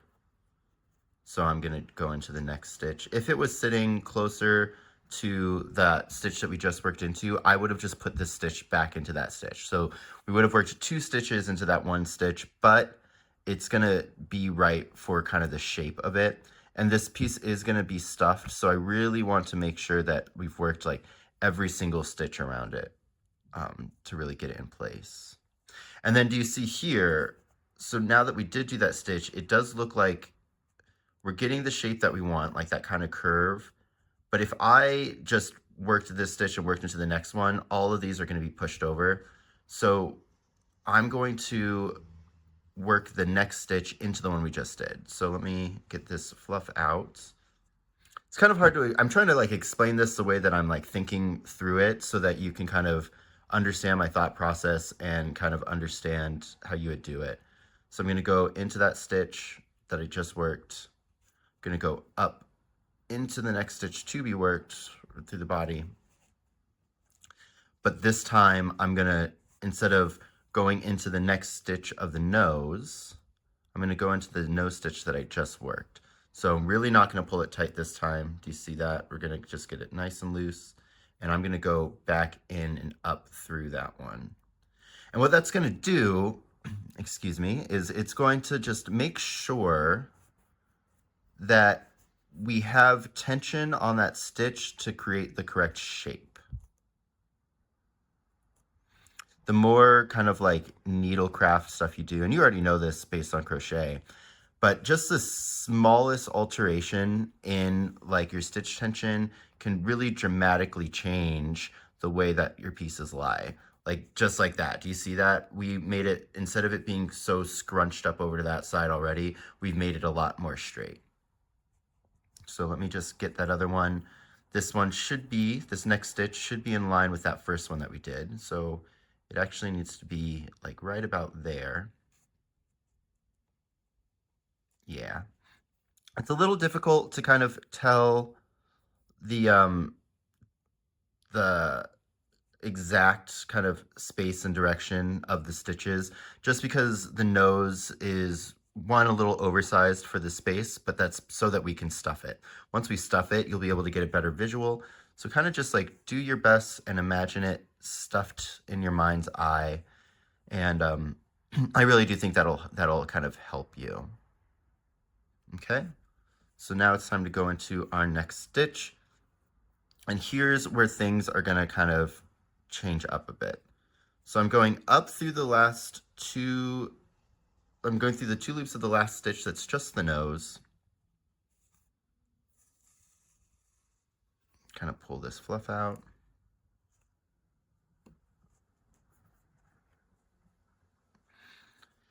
And then we're going to go back into where we just worked. But next is where the fangs are. So I'm going to go back into where I just worked like I normally would, but I'm going to go into the body and I'm going to come up through this space right here where we have like our first single crochet from the fang. So let me show you what that looks like. Got to get this fluff out of here. So there's where I need to enter. Do you see that tiny little pink? And now I'm going to aim. Oops. Well, after I get in there. That's what I'm saying. This angled thing, it is helpful. Okay. So now I'm going to aim so that I come out right here. So let's see if we can get it. See, now this is one of those spots where that angled one is a little bit more helpful. But there we go. That time it looks like I split the yarn. So let's kind of go in here. There we go. Perfect. Now this is going to be one of those instances where we really want to be mindful of the tension that we're putting on it. Think of it like embroidery. We want it to be just flat. So I'm going to just pull it. There, the stitch is in. I'm not going to pull it any more than that. I don't want to put any extra tension on it. So let's make sure that we're looking good still with the shape. Just the body looks good. So now what I want to do is I'm going to come into the next space that's in between the fang and the nose, and I'm going to pop out where my stitch would be for the next one. So that's going to be like really close to down here. It will be helpful to kind of make sure that this tail is out of the way so that we don't catch it when we're sewing.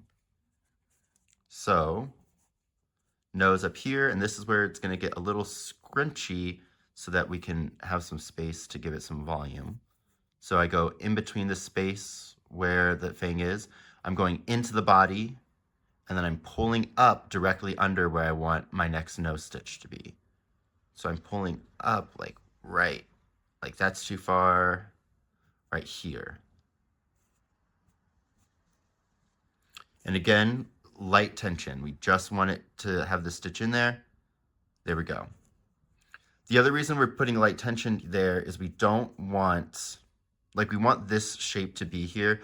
Do you see like it's already pulled the fang down a little bit? And if I pull that really hard, it's really, really gonna pull it down. I even might back it up just a little bit, just to make it a little softer of a transition, like that. That's really more so kind of what I wanna be seeing. All right, so now I'm gonna go up through the V on my nose, and we'll just work our normal stitches. Make sure we kind of try to get all that fluff out as we can, and then readjust our nose. So this bottom part of the nose should be flat as well, and we're aiming, let me see if I can tip this up. We want to keep our stitches as close to this border as possible. So you see how this stitch right here, if I can really get in there, the one that we just made is coming out, is on that border. We want to try to keep it over under there. It's going to feel a little weird doing so, but what it's going to do is it's going to allow that space so that we really can stuff this nose. So I'm going to go in there. I'm going to pull up my stitch to that next border stitch, maybe. Yeah, that feels good. I'm going to double check it. This is the other nice thing about not completing your stitches and doing them in parts. So we can go in here, and then I can just have a peek to make sure that I'm where I want it to be. And yeah, that looks good. One stitch over, yeah, okay. So now we'll go up under here.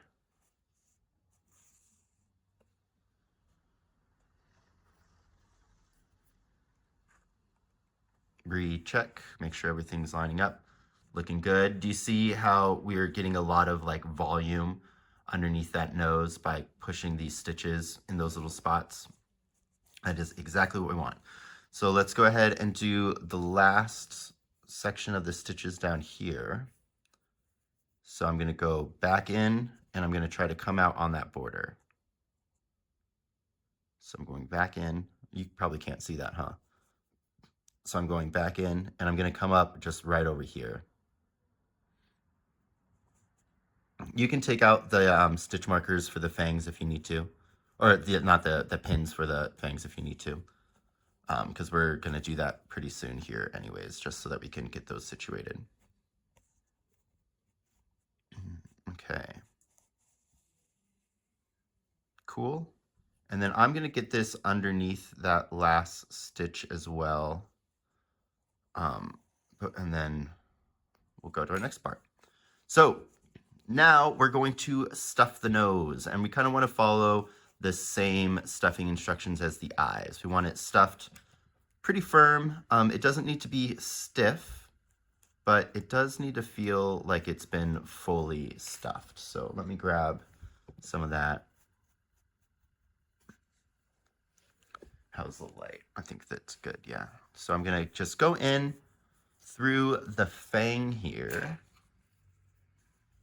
I'm even just gonna take out this little pin and lift this up. And then we can kind of just shove this in here. Also with the tails, I sometimes, remember when we were pinning this down and I trimmed the tails, if you're still having issues with the tails, give them another trim. Not the long ones, but the short starting tails for the fangs. But that looks good. The nose is going to have a bias to be bigger on this side just because of where we started it. So kind of think about that and maybe manipulate the stuffing to push it over to the other side.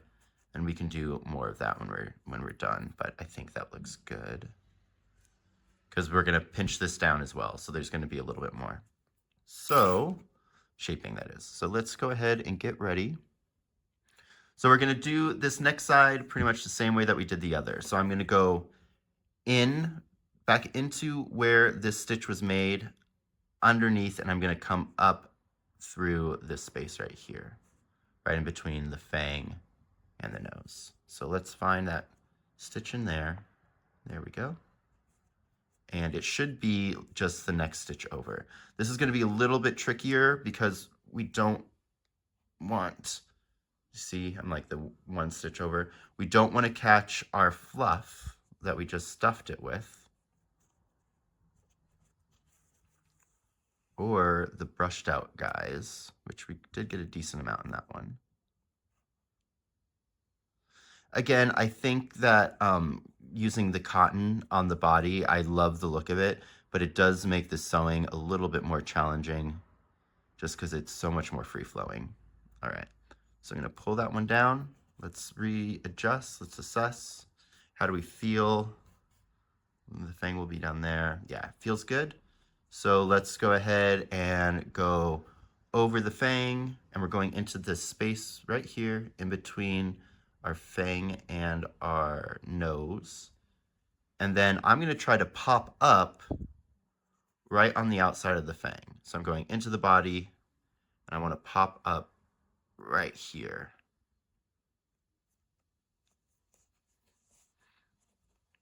Okay. Nice. And remember, we don't want to put too much tension on that one. And then we can go underneath the two loops of the nose, the V of this first nose stitch, which is going to be a little tricky, but just kind of move your fabric around. You'll get there. There we are. Cool, cool.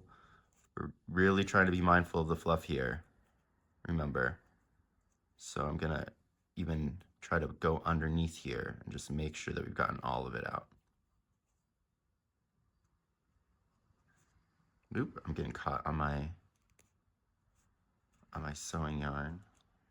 Okay, I think that's good. I'm gonna hold that down. Yeah. All right, so that is our nose pretty much on there. I'm gonna just do one more stitch that's gonna go in and come out pretty much in the first stitch that we did. So instead of back stitching, I'm kind of just doing an extra stitch here. Oop, did I just pull that out? Oh no, that's where we're kind of trying to go. Nice, that was super easy. But I do feel like I caught a lot of this. So again, just gonna pull that out.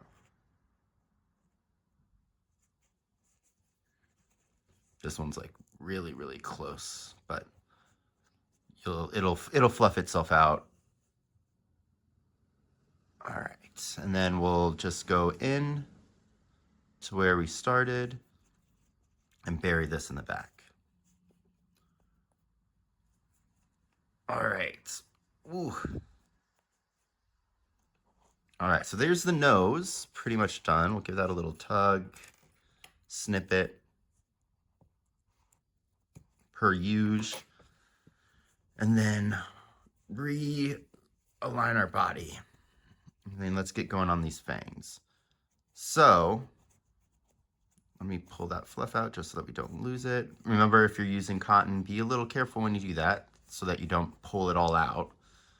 This eye is cute, but it's giving me a little hesitation, but you know, this will be a little personality.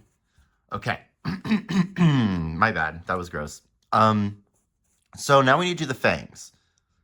And the trick with the fangs is we're gonna be doing the same stitch pattern, but instead of like coming underneath both of those loops, we only are gonna come through this loop that's furthest away from the body. So the first thing that I kind of like to do is let's get these up and let me show you underneath them. So if you remember, our fangs are situated over this fluff like quite a bit, which is what we want because like how we did with the nose, we're gonna stitch closer on the inside to kind of like fill it out.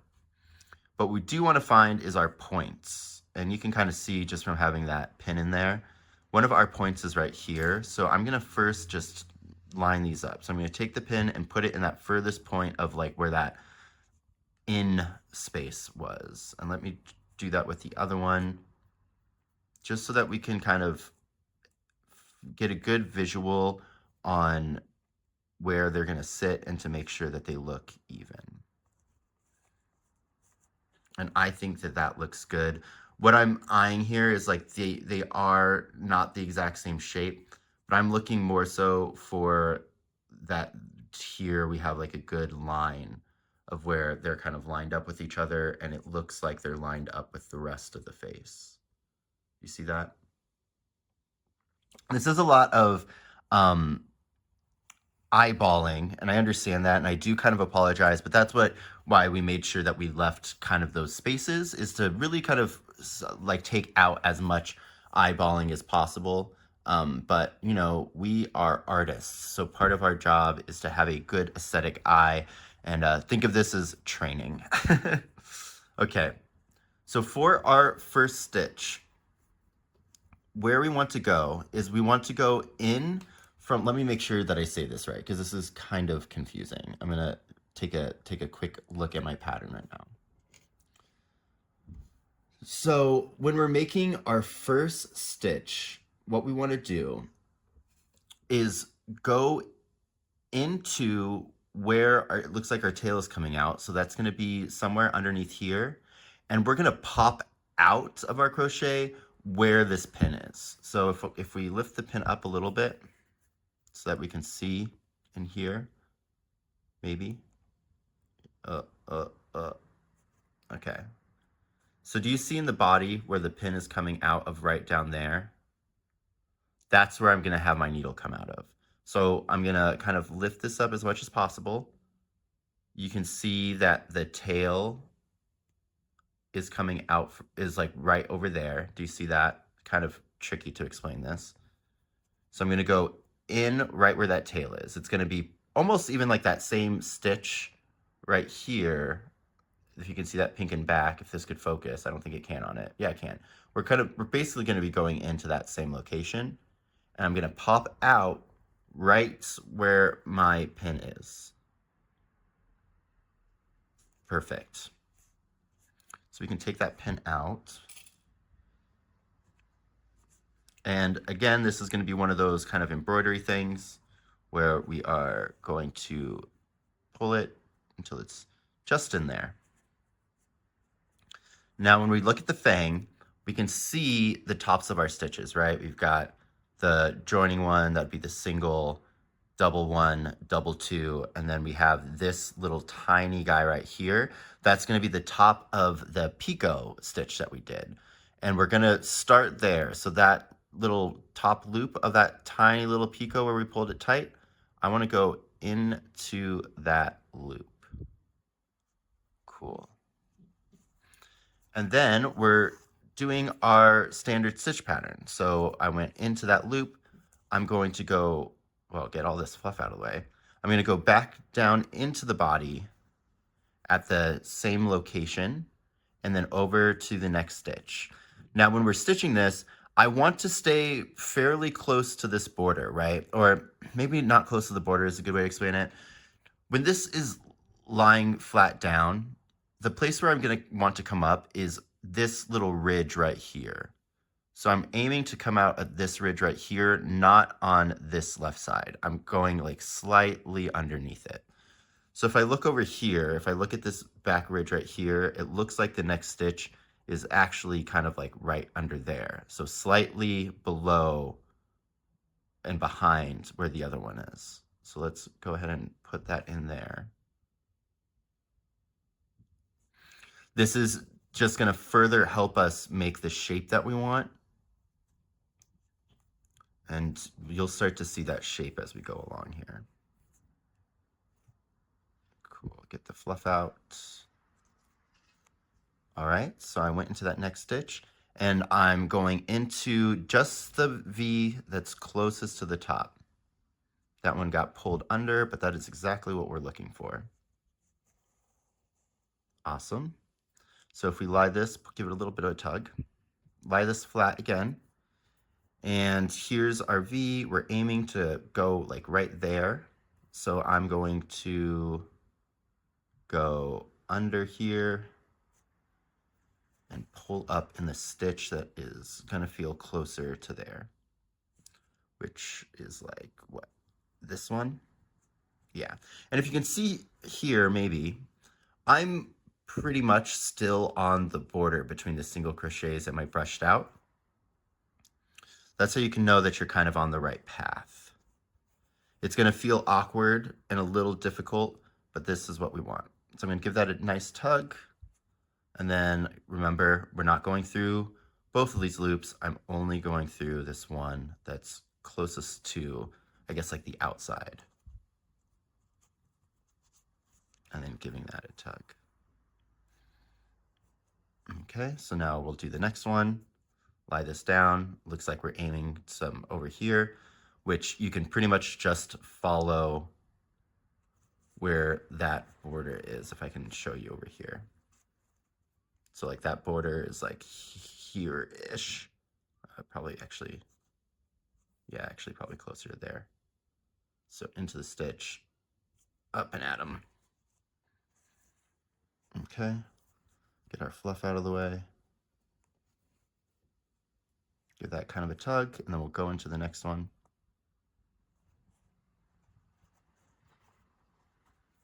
All right, and then we have one final stitch to do.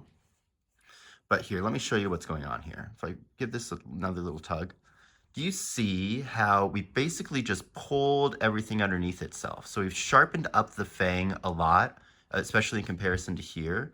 And we've given it like a decent amount of volume as well. So it looks like it's been stuffed. And that's why we're doing... Sorry about that, memory card got full. But yeah, so that's what I'm saying. So it kind of looks like it's stuffed, and that's why we are doing it the way that we are. Essentially, when we're going through that top loop, it's pulling it underneath everything else, which is what's supplying that extra kind of volume and decreasing the actual size of it. So let's go in here and do our last fang stitch, which is kind of gonna be tricky and hidden, but we can kind of see the spot we need right there. So I'm gonna go down and up. Oh, that didn't feel good. So let's go down and up. Oh, I picked up the exact same thing. There we go. You can, what was I feeling there? I wasn't feeling any resistance when I was pulling up on the stitch, which made me believe that instead of going underneath a full stitch, I kind of went underneath like a part of one where like we were making the loops. So just kind of keep an eye out for that, or I guess a feel out for that. But yep, last one. So I'm gonna go through that loop that's closest to the outside and pull that in. And then with this one, we're not gonna really worry about back stitching because we've done a pretty decent amount of getting it in there. So I'm just gonna bring it to the back and pull it out. Maybe, if I can get a hand on it. Oh, there we go. You know, sometimes my like calloused hands are good for grabbing some things. They may not be the prettiest, but boy howdy, they be functional. Okay. So then, again, I would just want to bring this out, make sure that we're not getting too much fluff pulled into it. That looks good. And then we can give this a tug. The burying inside of the body, what we're kind of doing here is it increases the amount of friction that's in our yarn, right? So we've stuffed it, which means there's a whole bunch of free-flowing fibers, and the fibers will get caught on each other, which is what helps keep everything in place. So like before, I'm gonna come over here and I'm gonna pull out everything kind of around the piece and around the nose. I was already kind of doing that before, but you know, once I get picking, it's kind of fun. And there we go. We can kind of manipulate that a little bit to get it into place. But yeah, so I'm gonna go ahead and do the other fang off screen, but we're gonna just follow that same process.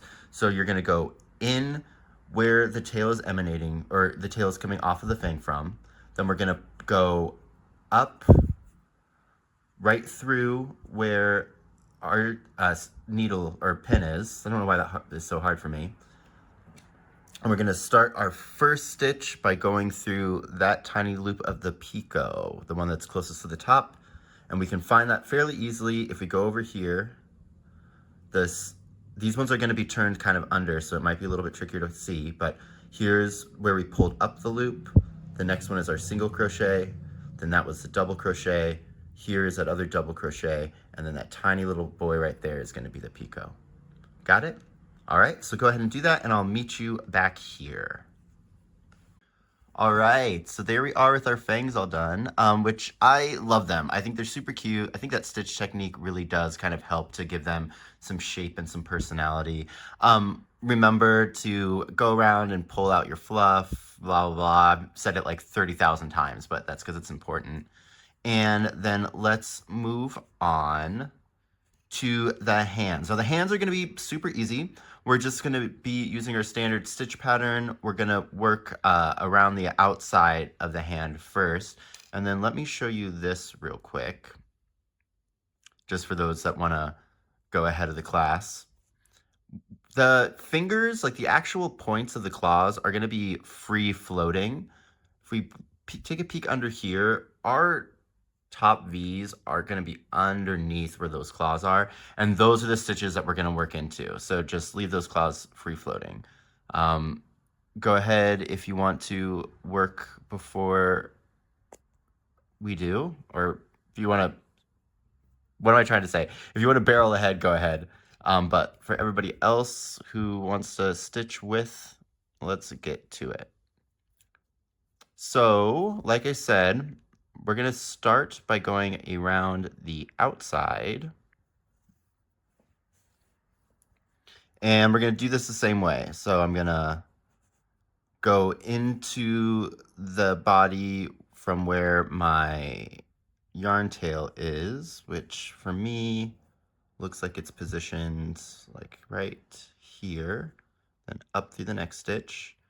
Remember that when we pinned down the hands, there was a lot of kind of like manipulating. So you may be fairly off from where that single crochet kind of patch area is.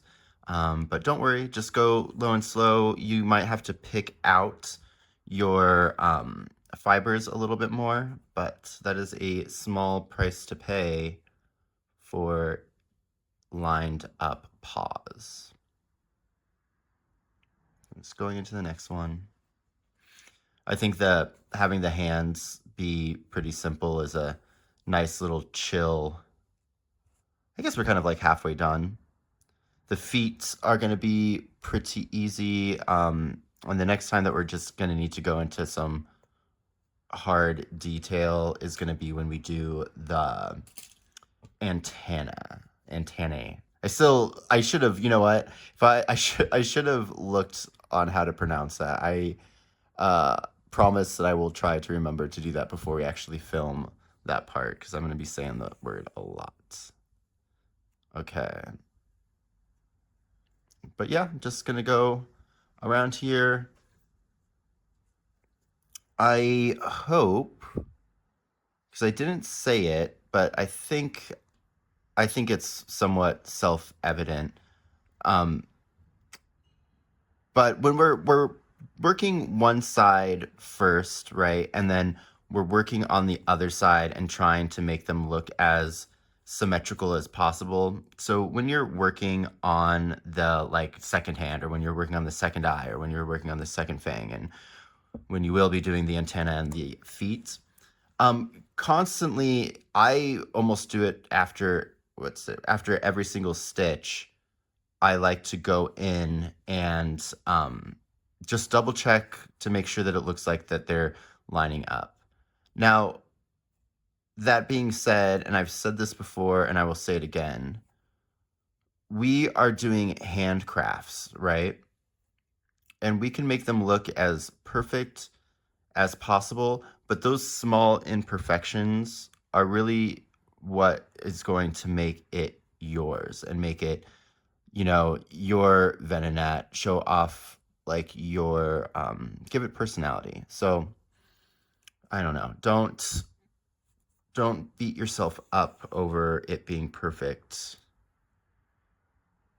unless, you know, you're submitting this to a competition for the most perfect looking Venonat pattern by Cat's Tail Design, in which case do fret over it being perfect, because I'm sure that there is a good prize pot, and you know what, you deserve to win. You put in all that work. But for reals, don't beat yourself up over it. So I'm just checking to make sure that I'm still liking it, comparing it to the other hand. Yep, we're looking good. Now we're coming up on that part that I was telling you about. So let me show you. So right here, this little stitch is kind of turned under, but we're still gonna keep it. Let's see, where is this supposed to go? No, it's supposed to go underneath there, but we're still gonna keep it where it's supposed to be. So let me see. So at this stage, when we're gonna be pretty much working underneath the hands, I'm just gonna take out this pin and put it away. We've pretty much already gotten this sewn down into a line, so we don't really need to worry about it falling out of place. And then we can just kind of flip the hand over and make everything a lot easier for us. So our next stitch is this guy right here. Remember, we're going underneath both of these because we're doing our standard stitch pattern.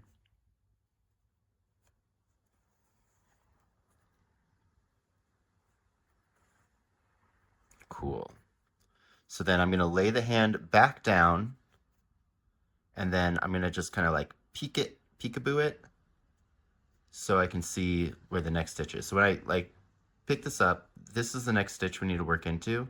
And when I lay it down, it looks like it's coming up from here. You see that? If I kind of do here and put it down, it's coming pretty much right there. So that's the hole that I need to go through. Do it a couple times. This is another one of those kind of like eyeball situations, but you'll get better at this the more that you do amigurumi pieces that require sewing, or you just sew in general, is kind of eyeballing it. And if in this section you're not comfortable not using pins, let me just show you. You can keep your pins in there, and then we'll kind of just be like what we did with the Fang, right? We'll just lift it up while keeping the pin in there. Same kind of vibe. Okay. So, get this tail out of the way. I'm gonna go into my stitch. I haven't been saying the stitch pattern because I think we all kind of know it by now. So I'm gonna go back into the body where I came out of and up to the next one. I tell you, this, like, these cotton fibers are like floating all around me. I feel like I vacuumed like 3 or 4 times. That's a lie. I vacuumed like maybe twice, and they are like, they're still all over the place. It's both beautiful but also kind of frightening, because I'm like, have I been breathing in little cotton doodads for the past, like, I don't know, week? Probably. So maybe I should wear a mask next time. Okay. So stray fibers strike again. Okay. But let's check up on the front side, make sure everything's still looking cute. Yeah, we're looking good. So I'm gonna try to shove this tail inside and see if we can get it kind of stuck in there. I'll use my hook for that. If it's too big, go ahead and cut it.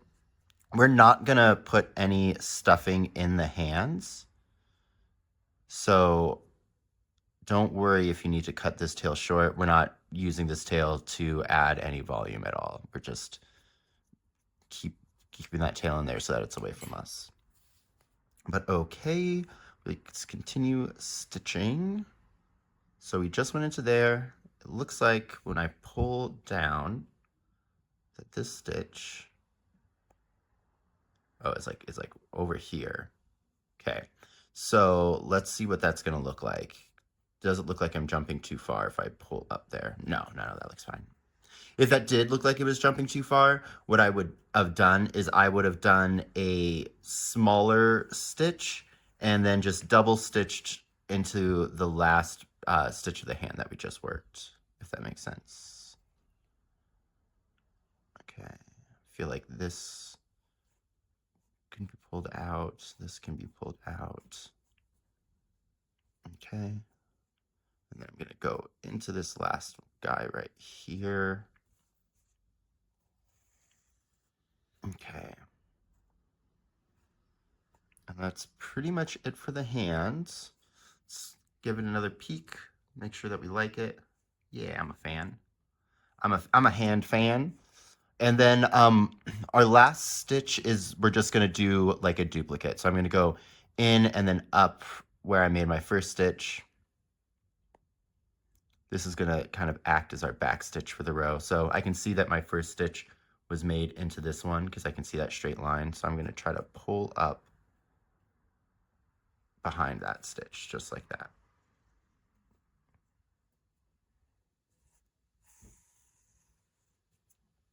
Cool, cool.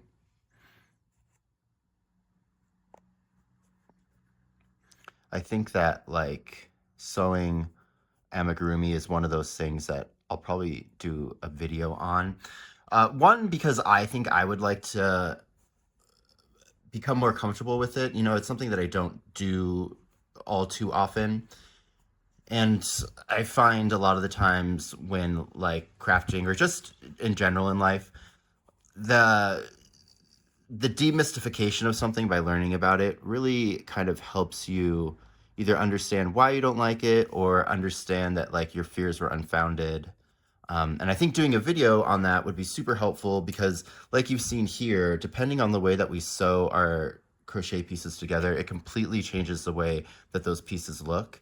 And it'd be interesting to kind of figure that out and then see how we can use that so that we can be excited about sewing as like a technique as opposed to just kind of like annoyed that it's the thing that we have to do. But that's enough waxing poetic. I feel like we've had a lot of these like little like TED Talk moments in this video or this little series, but that looks good. So my hand's in there. Like I said, the little claw parts are kind of free floating over the fluff, which is completely fine. And now you're gonna do the same thing with the other hand. Kind of different though. Here, let me get this pin out of the way.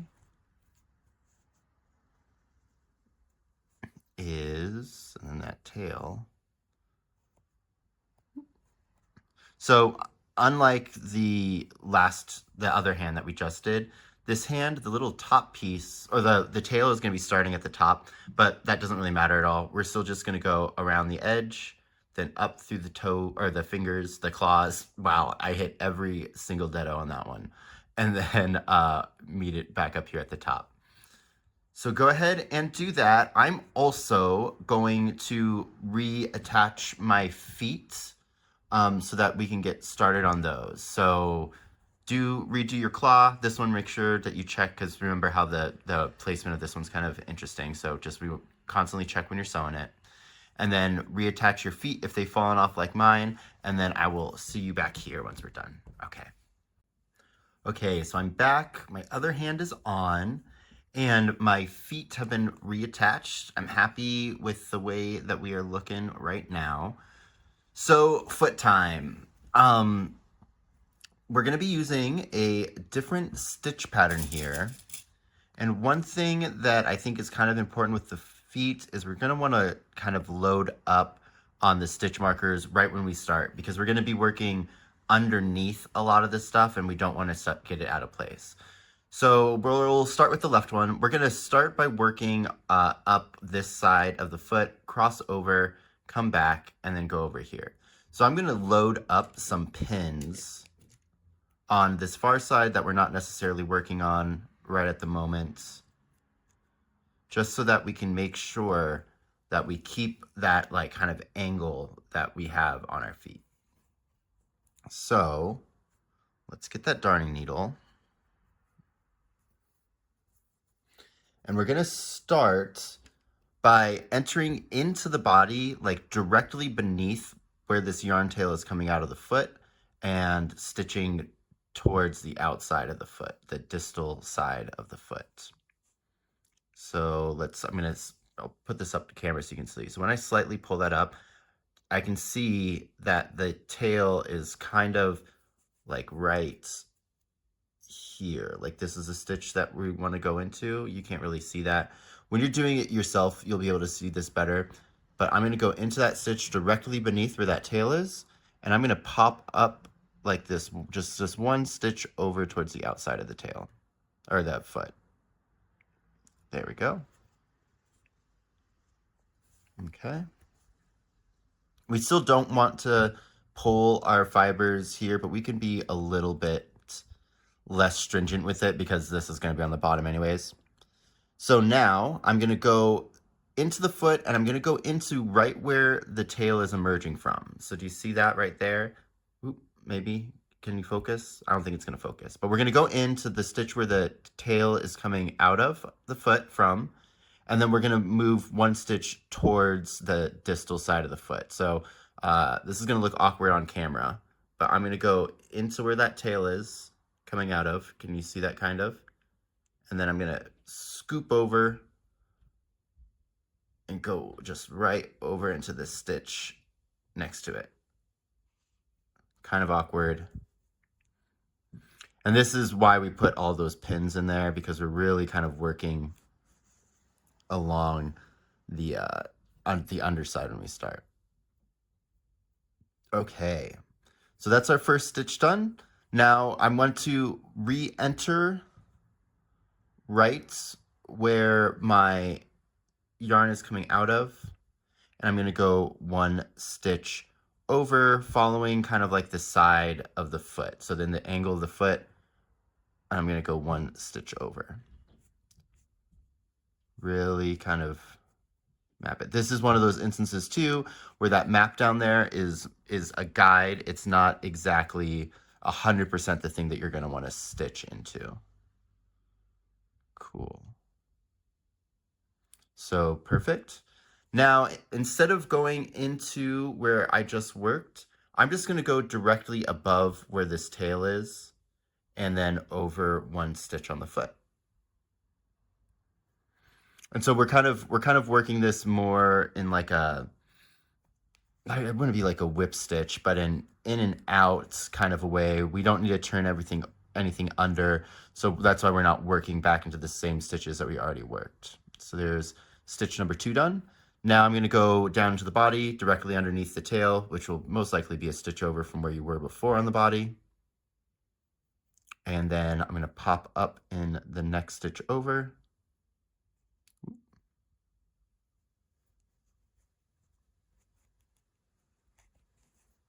Cool. And then I'm going to go up into the foot right where this tail is.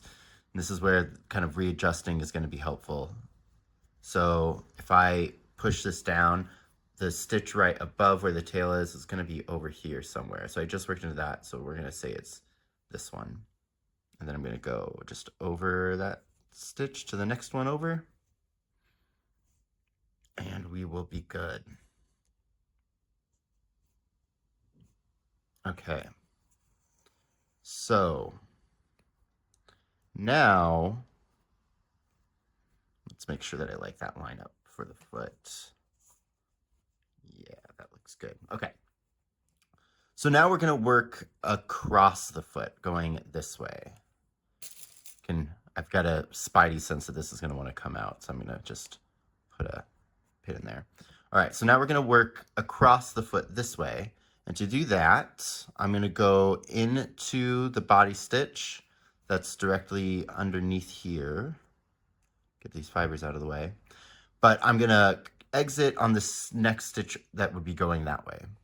So I'm going to go, make some space, see if you can see that. I'm going to go in right underneath it. And then I'm going to go over towards this side of the foot, which means I'm going to need to take some of these stitch markers out so that I can really get in there. I could take this one out too, I think. There we go. There's a better view. So I'm going to go into the foot or into the body and then up and out that stitch headed towards the other side of the foot.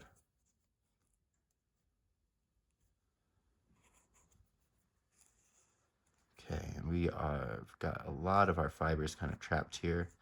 I'm just going to pull them out.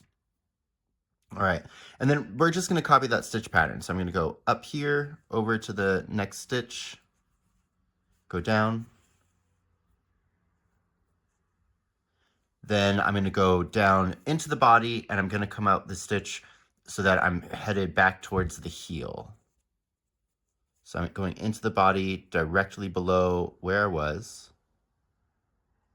Cool. And now I'm headed one stitch over kind of towards the heel. We can take out this guy because we're kind of in there now. The feet are pretty long, but we aren't stitching their whole length. The way that this guy is gonna kind of sit and rest is kind of leaned back. So the feet are there kind of mostly for aesthetics and then to create like a even tripod surface so he doesn't like fully roll all the way back. So I'm gonna go back up into the next stitch and then over one stitch towards the heel. Now I'm gonna come back down into the body and over towards the heel.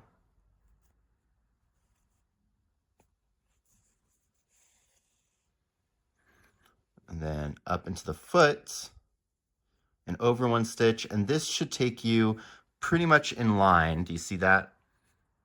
Oops, foot fell. Okay, I'll just get that off screen then. So that fell pretty much in line, like right next to where we started. And that's what we want. So I'm going to complete this last stitch on the foot.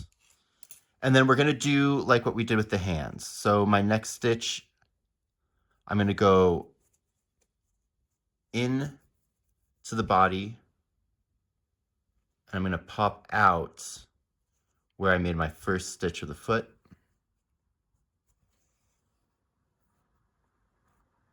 From essentially where I entered the body for the first time with the tail. Now I'm going to go up into the stitch where the tail is. Perfect. And this time, I'm going to go directly into the body where I just came out of. So back over to this side. And then we can bury our yarn tail.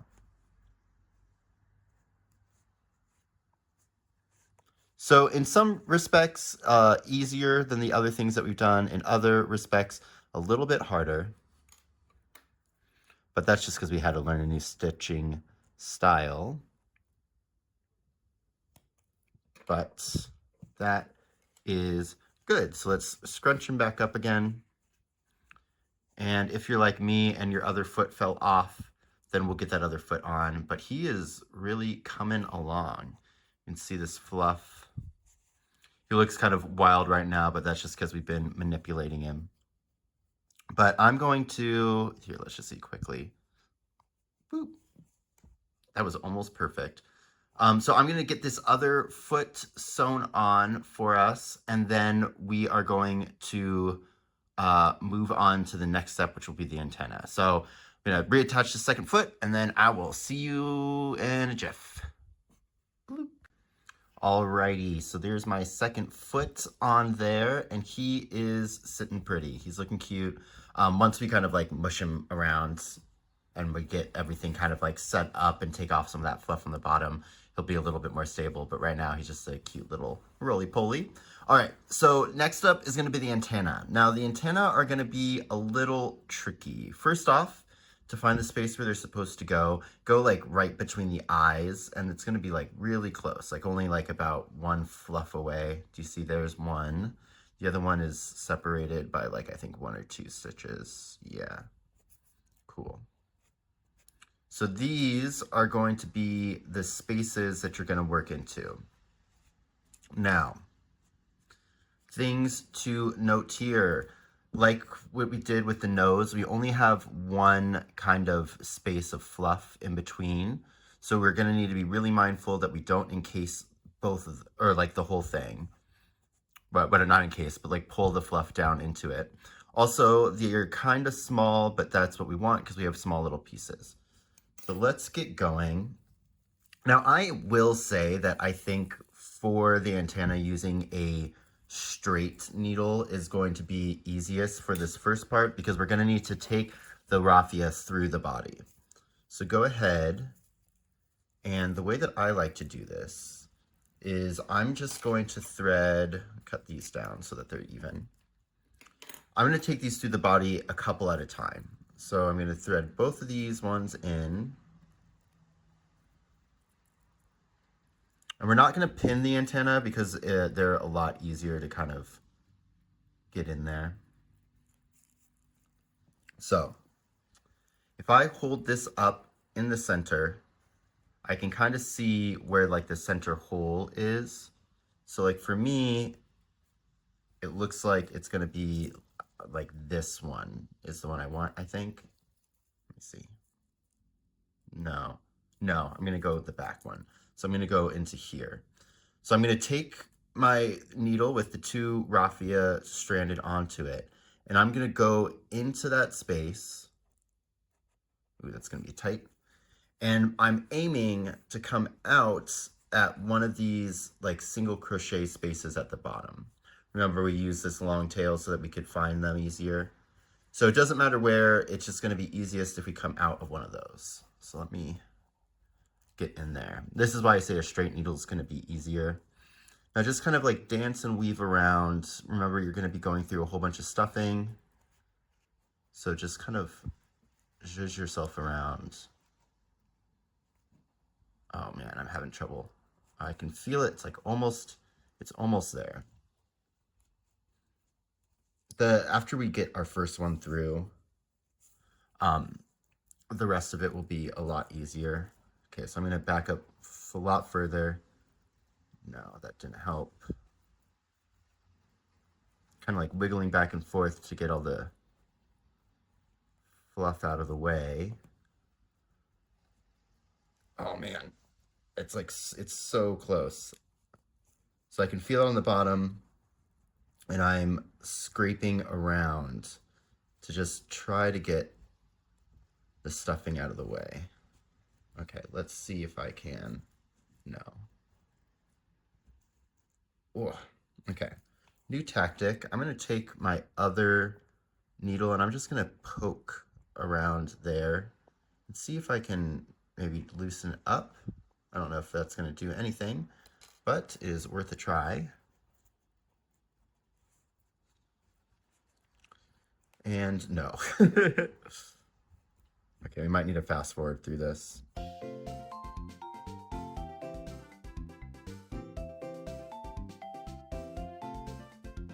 Aha, there we go. Okay, so we broke through. I'm gonna just pull this through. Now I'm not gonna pull it all the way. So I'm just gonna take it a little bit far out and then pull out those strands of raffia, leaving like, I don't know, maybe 3 inches, 7 centimeters, and then come back up to the top where we entered. And you can already see, do you see how it pulled a whole bunch of those fibers in there? So we're gonna do a little bit of a cleanup first.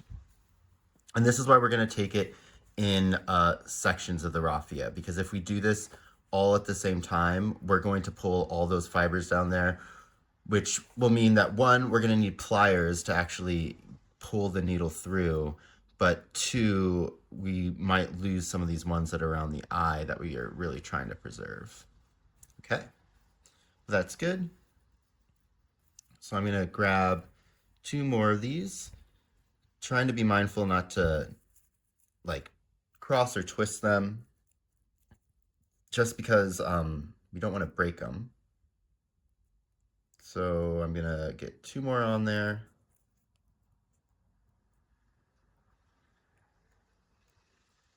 Ooh.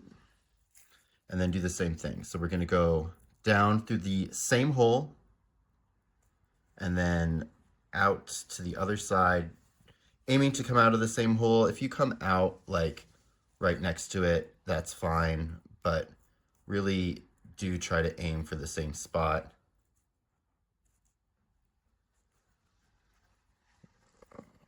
almost. It's so crazy because I can feel it. I did say this was going to get easier, didn't I? There we go. What's that foot doing? You're not facing the right way. And then same thing. So just pull it through a little bit. And then we're just going to manually pull out the pieces that we need.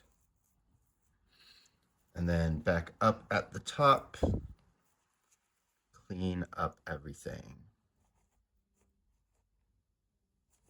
We're not going to really worry about any stray pieces of raffia like this guy here. We'll deal with that towards the end. Cool, we're looking good, looking good. So let's get a couple more of these. See, these two are close to each other.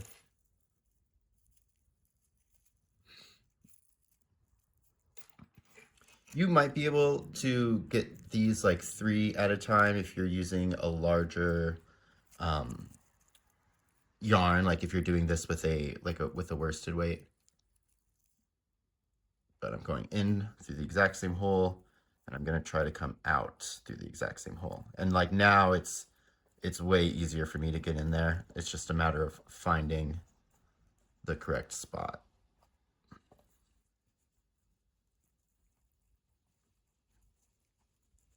There we go. Yeah, that looks good.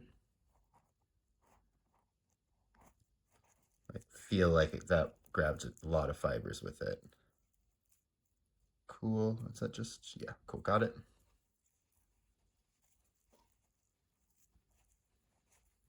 Oh, maybe not. Maybe it's just the stitch is getting pretty full. Getting all of these into the same stitch as well is really going to help with giving it structure, right? Because we're really loading that stitch up and therefore putting some extra pressure on it. All right, so let's get these final ones in.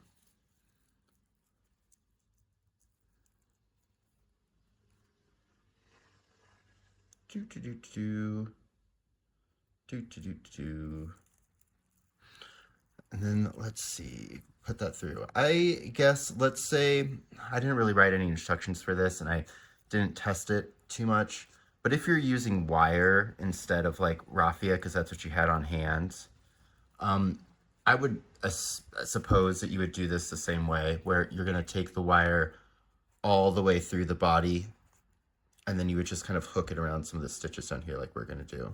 I just felt the needle, where is it? Oh, there we go. Is that the same stitch? Yeah. But yeah, you would want to take it all the way through the body as well, and then probably just wrap it around a few stitches. You'll see how we finish it up here, and you'll do the same thing. Okay, cool. So that is going to be all of our raffia inserted. So I'm really going to come up here, and I'm going to be kind of exact now when I'm cleaning up the fibers out of here. I really don't want any kind of like in between the raffia.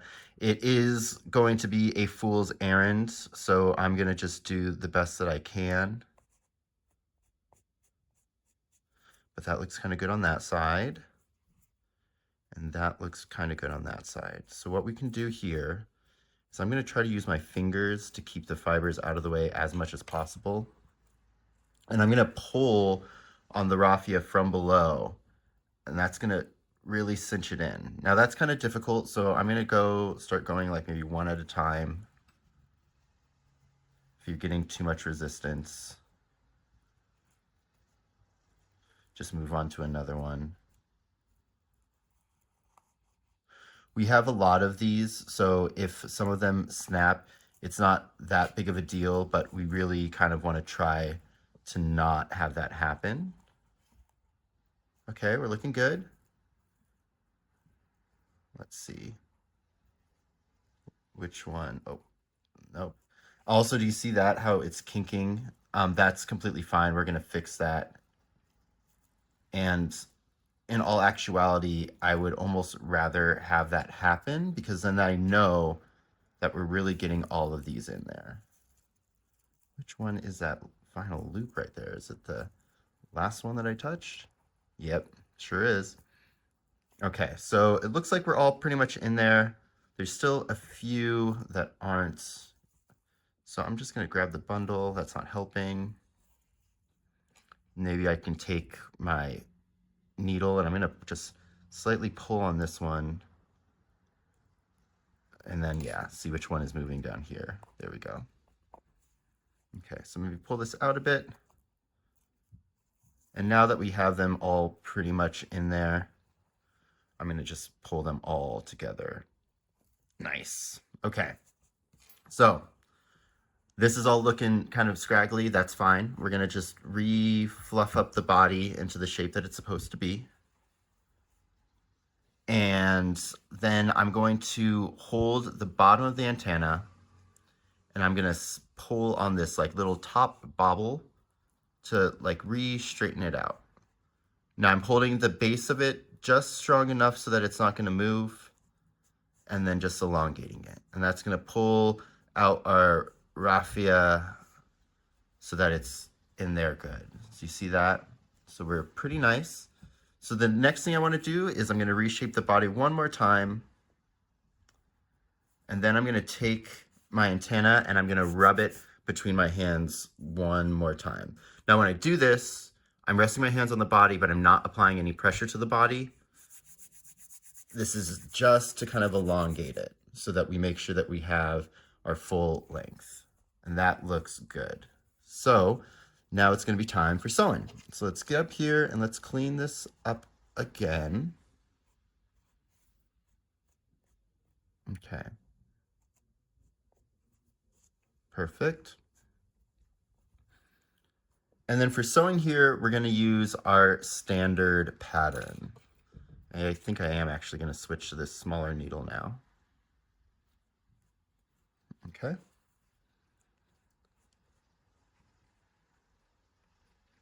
So I'm gonna go down into the body and then one stitch over.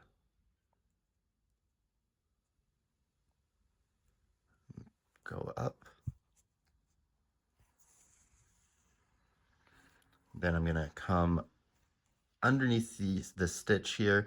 These ones are gonna be a little bit harder to see, but we do know that they all terminate at the end of these V's, and there should be 4. So if you kind of just go under and pick up, not the raffia, but pick up like in between one of those V's, do you see that kind of? Then you know you're in the right spot. So I'm gonna grab that one, pull it through. So I see that my raffia is kind of coming out. I'm just gonna pull that back down again. And we'll have one more time to kind of fix this.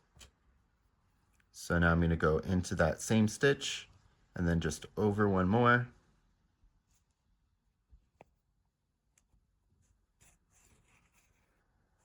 And then into the next one up here.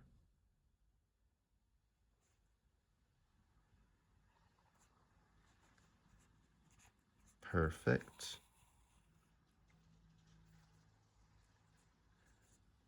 Okay, give that a tug. Now go back into the same spot on the body, over to the next one.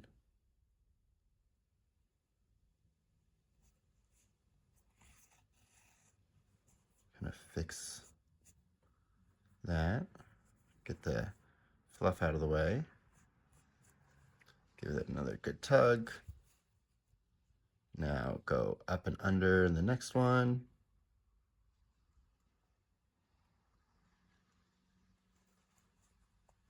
Perfect.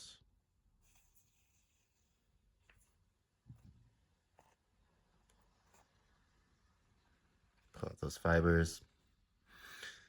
Awesome, and then we'll have one more. So like here, our last one will be over here. I'm gonna just do one more in this space just because it feels like that would be too big of a jump. So let's go ahead and go in there and get this reattached.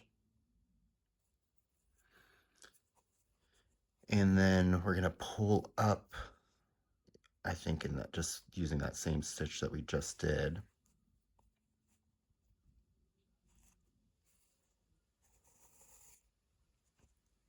Okay. And then go down, and then where we did our first stitch is where we're going to make our last stitch.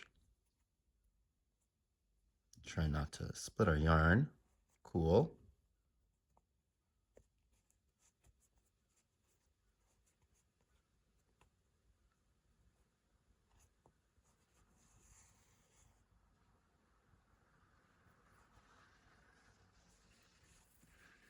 And then we'll go up through the last one. Oh, here, let me take a peek at this. So our last one is actually this guy right here. Nice. All right, the first one. So we're making our final stitch in the first stitch of the round. I'm gonna pull all this fluff over. Cool. And then we'll bring this down and bury this in the body as well. Oh, I lost it. Okay. There we go. That works. Pull that through, pull it out, give it a little snip. Okay, and then what are we going to do with the raffia? Well, I will tell you. All right. So I'm going to pull out these fibers, again, just to make sure we're good. And then let's give the raffia a good little tug just to make sure it's in there. And then we're going to elongate our antenna one more time. So I'm just giving that a nice little rub.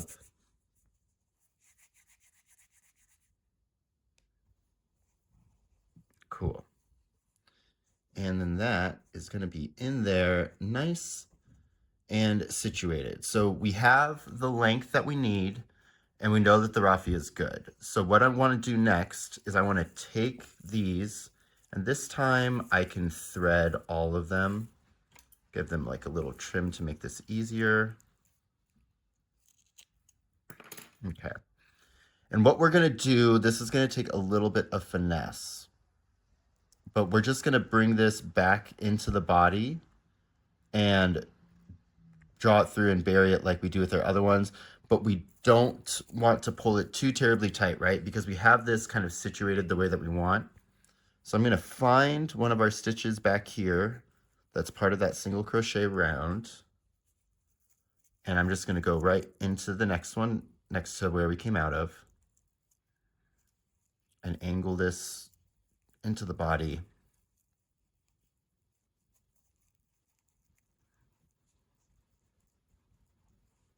And bring it all the way to the back. Okay. And now when I'm drawing it through, it's going to be fairly tough. So just be careful. Muster all your strength. And as soon as you get some of it through, we're going to do our tactic that we did last time, where I'm going to just pull out the ones that I can. So what side is the loose side? This side's the loose side. So I'm just going to pull out all of my raffia, and then I'm going to take it off of my hook, and then I'm going to come down here, and I just kind of like to put my finger on it so I can feel it, because I want to pull this just like we were doing when I was talking about embroidery. So I'm going to pull it until it's tight, and by tight I mean like flush with the body, but then that's it. You see that? And it's going to get hidden by the fluff down there, so don't even worry. I want to check back up here, make sure we don't have any kinks. I'm going to give it another rub. But yeah, I think that's good. So we can come back and we can give our raffia a cut. The way that I like to do it this time is instead of pulling it to give it tension, I'm going to push the body down and then cut around that. So I'm pushing down on the body as opposed to pulling on the raffia. And then I'm cutting that excess raffia, and the rest will slip in. If it doesn't slip in, you use the back of your needle and you just kind of push it. But there we go. Oops, just kicked the camera. But yeah, so there we go. So that is how you're going to do the antenna. So go ahead and put the other one in the exact same way. And we'll come back and it'll be time for the haircut. We are almost done, y'all. All right, see you after the antenna number 2. All right, so that's antenna number 2 attached. A little floppy guy, which I think is kind of cute. He's got a little character here. So now it's going to be time to move on to our hair cutting section. So the first thing that we want to do before we do our haircut is we kind of want to take a peek here and see if there's any like spots where we can really see those single crochets. So I think when we were working on mine, I have a spot here, right, where it's kind of bald. So what we're going to do is we're going to just throw some cow hitch knots in there. Super easy way to fix it. So let me show you how to do that. It's pretty simple. They're also known as like a lark's head. We, if you've done the crochet along, we did these for the cactus, I believe. So I'm just going to cut like a little bit of a length, and I think the goal here is going to be to put one around like each kind of exposed stitch. So I'll probably do like one here and maybe like one here. I think that should probably be good.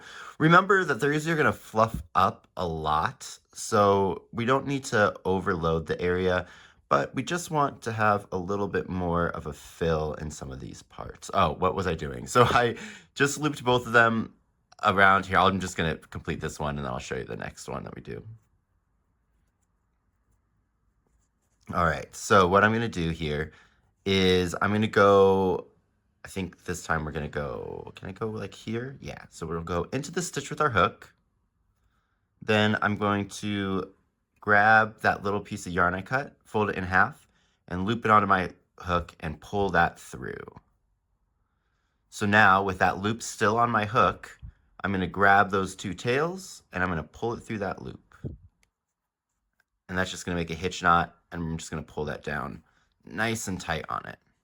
So there's 2 there. And you know what? I think I am going to see if I can kind of fit one right into this spot too. Just because it feels a little bald, but I'm not sure if it actually is. And we can always take these out if it turns out that we don't need them. But for now, I'm just going to do that. Whoop. And kind of with the, I feel like an ongoing story with this pattern is, so far, more is more. So we kind of want to keep it as full as possible. And I'm actually going to do even one more just right there.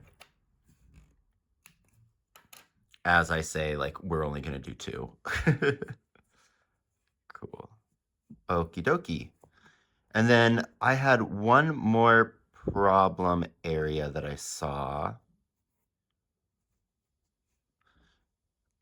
And that is going to be up here by this eye. There's like this whole row. So I think my plan here is we're going to go like 1, 2, 3, I think.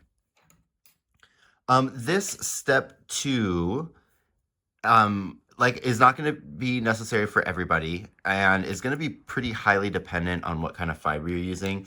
I've found through testing that doing this with cotton yarn kind of leads to having to do this cow hitch more.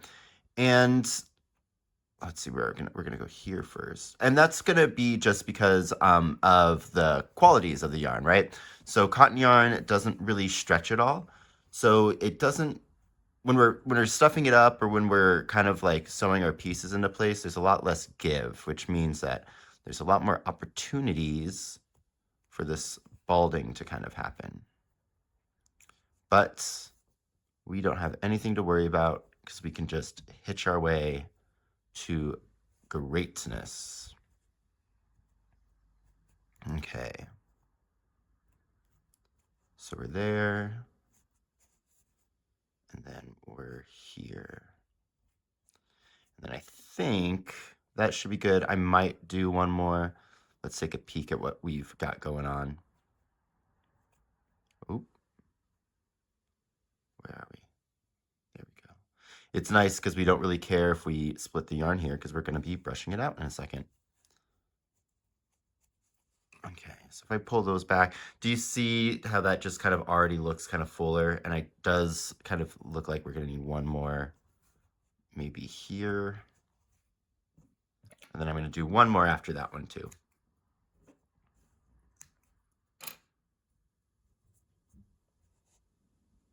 Okay. So throw you in. And then I'm going to throw you in. Woohoo. Okay.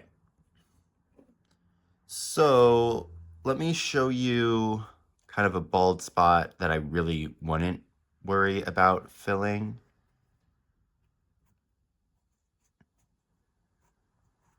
Cool. And that's going to be like, do you see like right here on the eye? We could probably fill that. It might just be some fibers that are trapped. I don't think so. But I don't think it's going to really be necessary. This is going to get brushed back, but I think that that's kind of full. Is it? Well, now I'm thinking. Yeah, we're going to put one in right here. I think that's where my eye is kind of going to. And then maybe one above it as well. And this one's being a little tricky to get in, but we did it. So we can cut two more of these. But like I said, this one is kind of on the edge of whether or not I would do one. I think you could probably leave that spot and it would be fine. Because in all honesty, we're going to be trimming around that area anyway, so we do want it exposed. I might be just trying to be a perfectionist and get like that, like more of a consistent look. I don't know, we'll see. This is kind of one of these things that I find when you're doing like creatures specifically, is that like we do want some variation, right? Because things in nature are rarely perfectly symmetrical. And our eyes, oh my gosh, can I get in there, please? Our eyes can kind of like tell when something's too symmetrical, and it'll look like not maybe uncanny is the wrong word, but it won't look correct. So we do want some like really minor deviations. So trying to be a perfectionist in situations like this isn't necessarily always helpful, but it is a compulsion, as all of us artists know, including you guys. Okay, so let me get that in there. Yeah, yeah. We're gonna do one more. No, we're not. See, it doesn't. I'm gonna follow my heart there. The thing doesn't want me to go in there, so we're not gonna go in. All right. So then what we do need to do is we're gonna just trim down these kind of cow hitches, and we're gonna give them a quick brush out like we did with our other pieces. I'm not gonna really worry about the comb too much this time, and I'm really gonna try to aim to just get these little tails. So I'm using that fabric on the bottom just to protect my table. And then I might even do this on my hand. This is kind of tricky here because you are going to be scratching at yourself, but if you kind of go quick, you won't get that like weird little stabby poke thing that these slicker brushes tend to do. And then do you see how well that kind of blends in? And then I'll just kind of go at the bottom and really give it a good blend in. So we'll go around and we'll quickly clean up all of those areas that we just did.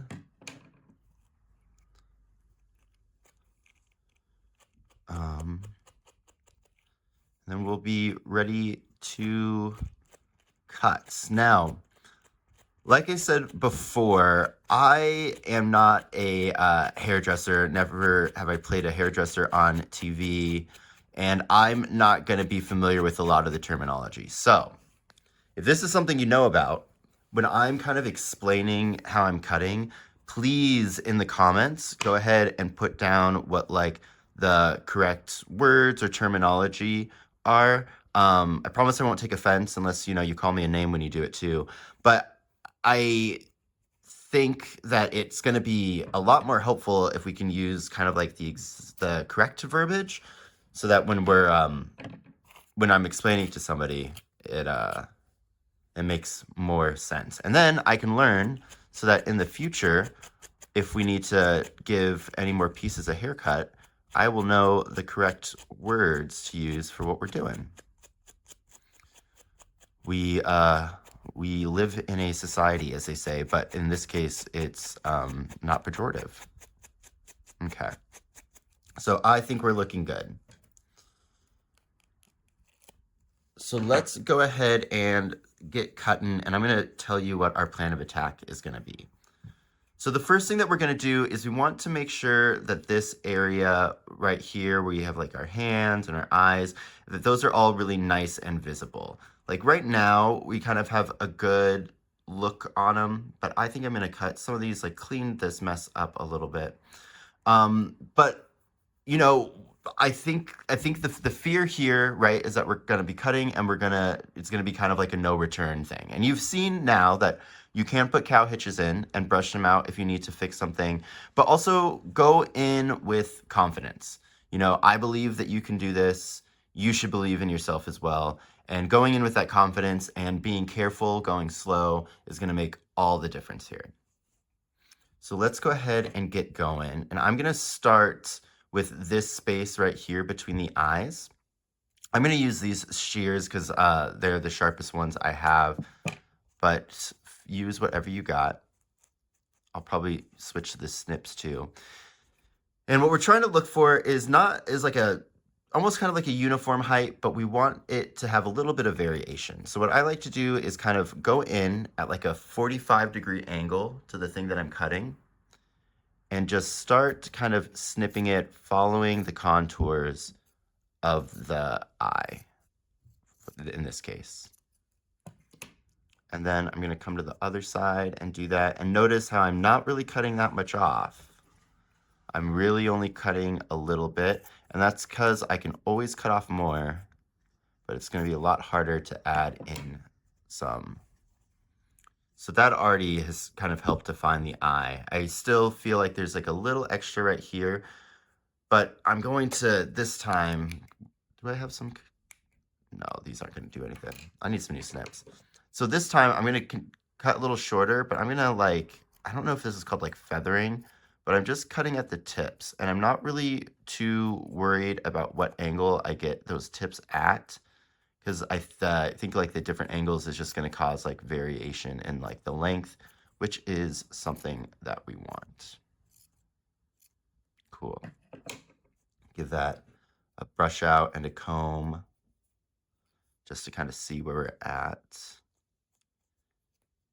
And I think that I'm happy with that. There's a little bit of a bulge right here, but I think I want that kind of up there. Do you see how that made like a nice little kind of like V thing? So I think that looks nice. So now we're going to move on in between the eye and the mandible. And I think this one is going to be just pretty much a straight cut across. But again, I'm going to try to do it with some angles just to get some variation in that length. I would say that like the length that we're cutting to is probably about, what's that, like 1/8 of an inch? So, or no, probably like 1/4 of an inch. So what is that, like 1/2 centimeter, I think, maybe a little bit more. But I like that. We're really just trying to make sure that our pieces are visible. Now I will show you, let me just grab it now.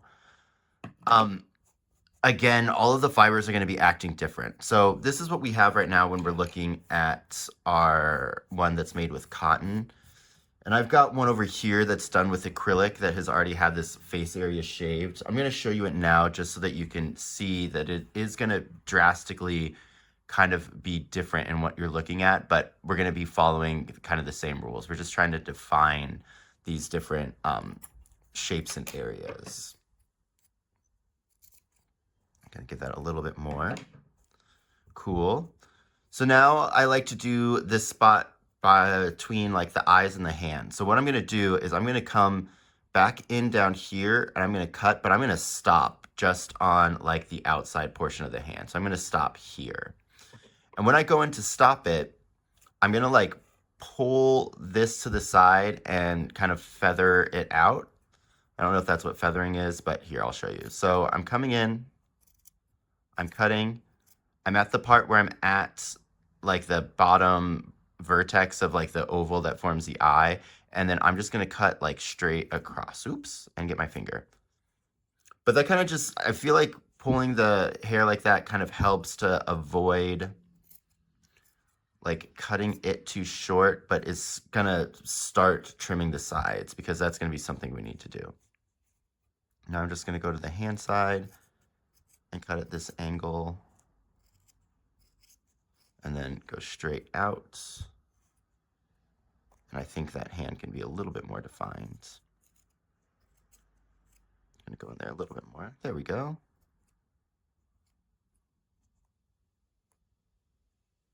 Remember, take it slow and steady. Be sure of the cut that you are about to make. If you're not sure about the cut you're about to make, stop and realign yourself. But I think that looks good for kind of defining that hand. So let's go ahead and cut in between the hand and the fang. And here I'm just focusing from the tip of the fang kind of up and around.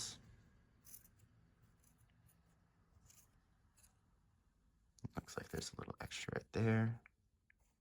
There we go. Here's one other thing I kind of want. Well, we'll talk about that actually later. Not important yet. So let's go ahead and do this, what we just did, to this other side. So I'm going to cut around the eye. And then I'm going to like feather it out. It's got some long ends right there. Cool. You're definitely going to need to vacuum after this.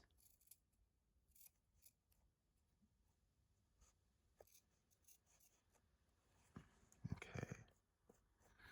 But see, I hope that as we're going along here, you're getting a little bit more confidence. Now, don't get cocky, but have some confidence in your cutting. And I think as you kind of like see it molding out, you tend to get a little bit more belief in yourself. Do you see how like nice it's already looking out? And this process is really just so that we can kind of define all those features. You know, we spent so much time, we want people to see them. So I'm gonna go and do, again, just like the fang up and over in between the fang and the hands. They're doing construction still next door, so sorry if you can hear that. This hand space is a little bit bigger, but that is fine. Okay. So there we go. Looks like we've got some good little visible hands.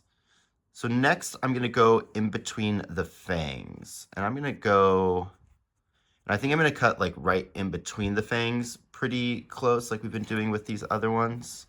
See if I can get in with these guys. No. They're great for cutting yarn, but when it comes to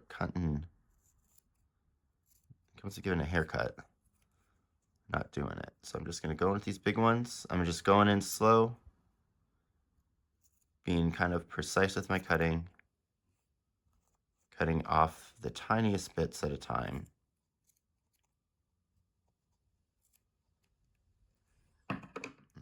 Let's peek. So I think that's good. I feel like if I keep on kind of going at it, I might make it a little worse. So I think what I'm gonna do is I'm gonna start working towards the feet.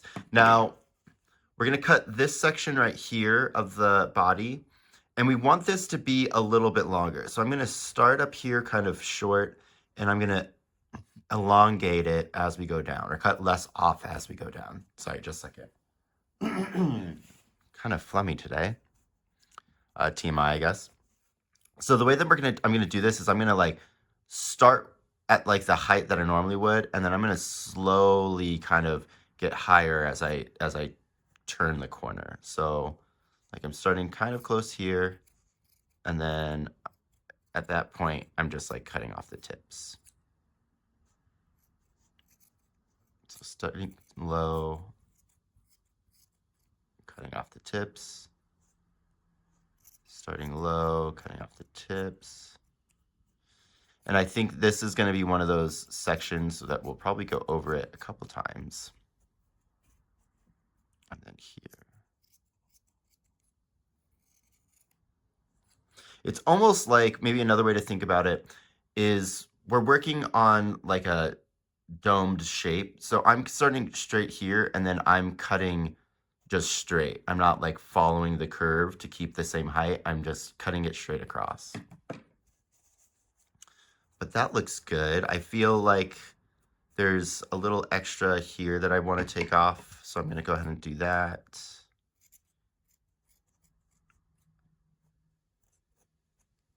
Yeah, and then right here, this feels a little too hairy. I'm going to get a little bit of that off. Cool. Now I'm going to go underneath kind of like the fingers here because well, actually, let's take a peek.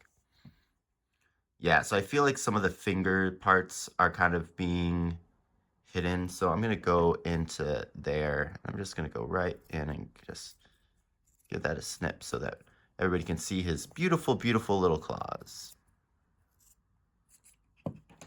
Okay. Nice. And do you see how here we kind of achieved different heights? It's a little like piecey and spiky. Part of that pieciness is just because we're using the cotton, but those different kind of lengths there, and it kind of like blends down into like almost like a beard shape, if that makes sense. And like even like here, so this is what I'm talking about with like these little wispy bits. So I think I like this one over here, even though it's completely the wrong length for where it should be, but I'm not the biggest fan of this one. So we're gonna cut some more off the top over here. Cool. And then if your toes are hidden, you might want to give them a little bit of love up top, but I think our fur over our toes is good.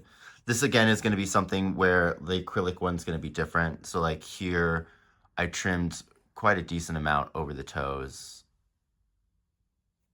All right.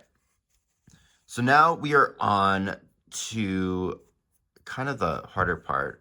Well, actually, let's get underneath here. We don't need this anymore.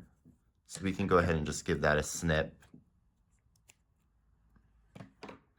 But let's take a look at what we've got. I'm going to clean this up real quick. Because our next thing that we're going to want to cut is kind of to shape the rest of the body. Because I feel, and this could just be me, but like for this guy, I think he's good, but I feel like there's like a little too much on the sides, like right here. Like I think we could cut that. Let's get a kind of a better view. I'm gonna brush everything to where it's supposed to be. So I'm pulling it all to the back. They're like the construction, they're like knocking on the wall. So it's, if I was like a paranoid person, it would be very unsettling. But instead I'm just a horror person. So when I was like listening to podcasts while crocheting and stuff, I'm like, oh gosh, was that a noise? Because of course I'm listening to like spooky ghost stories, but whatever. Okay, so yeah, so do you see, even with it brushed back, I think that like here there's like a little bit too much, but I think I do kind of like the volume on that side. Yeah, so I'm gonna cut maybe a little bit off here and here, but I'm kind of digging the length here. Do I dig the length there? No. So I'm gonna cut off a little bit like here and here and like here. And when cutting these sections, I really, really, really want to focus on having like different lengths, right? We want it to kind of like blend all together, and we want it to look kind of organic and natural. So I'm going to be taking my scissors and I'm going to be cutting kind of like against the grain and at like different angles, like, and like just the tip. So I'm just like snipping in and out here I'm not really worrying about what angle I'm cutting at. I'm just trying to cut the tips. And I know that there's like a specific word for this in like hair cutting techniques that I do not know. But I'm just going to go back and forth one time. Then I like to kind of take the comb here so that we don't lose too much fibers, but we can get all those things that we just cut out of there. Cool. And then we'll bring it to the back again and see how we're looking. Yeah, so there's still a little too much volume here where we added all that extra volume with those cow hitches. So let's just give that a little snip. And then I'm going to come back here too, because another way that we can reduce how much it's showing up on the front, I believe, is by taking some out from here, like kind of thinning it.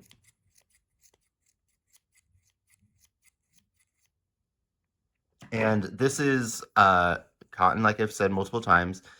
And this one's gonna lay a lot different than some of your other fibers. So if you are working with an acrylic body, I'm gonna show you a couple techniques once we're done working on this guy. Okay. So I already really like that better. Let's take a peek. So do you see how he's kind of like, he's like slimmed up a lot on this side? It's a little bit sleeker.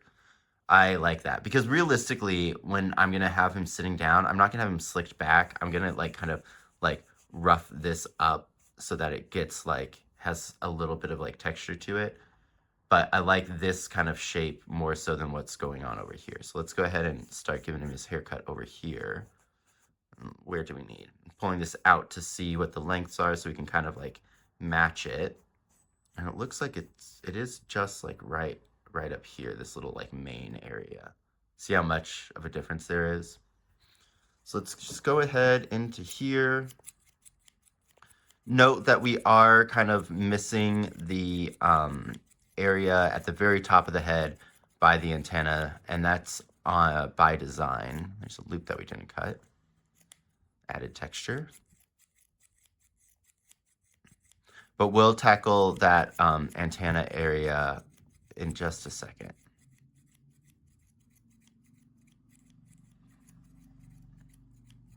Like, I don't even know how much I'm actually taking off when I'm doing that.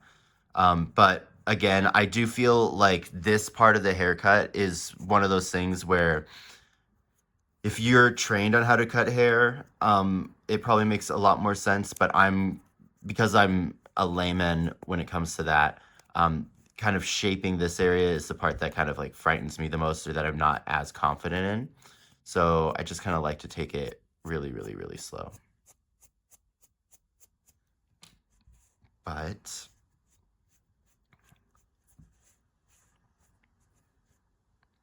yeah, so there's still actually like a decent amount that can go if we want to keep it even. But we may not need to keep it even. So let's kind of give it where how we're gonna have it rest, right? So I'm gonna fluff up that, kind of fluff that up, go back with my hand, and let's take a peek. So I'm really, really liking it. I might take a little bit off in this section, but besides that, I am pretty happy with what's going on here.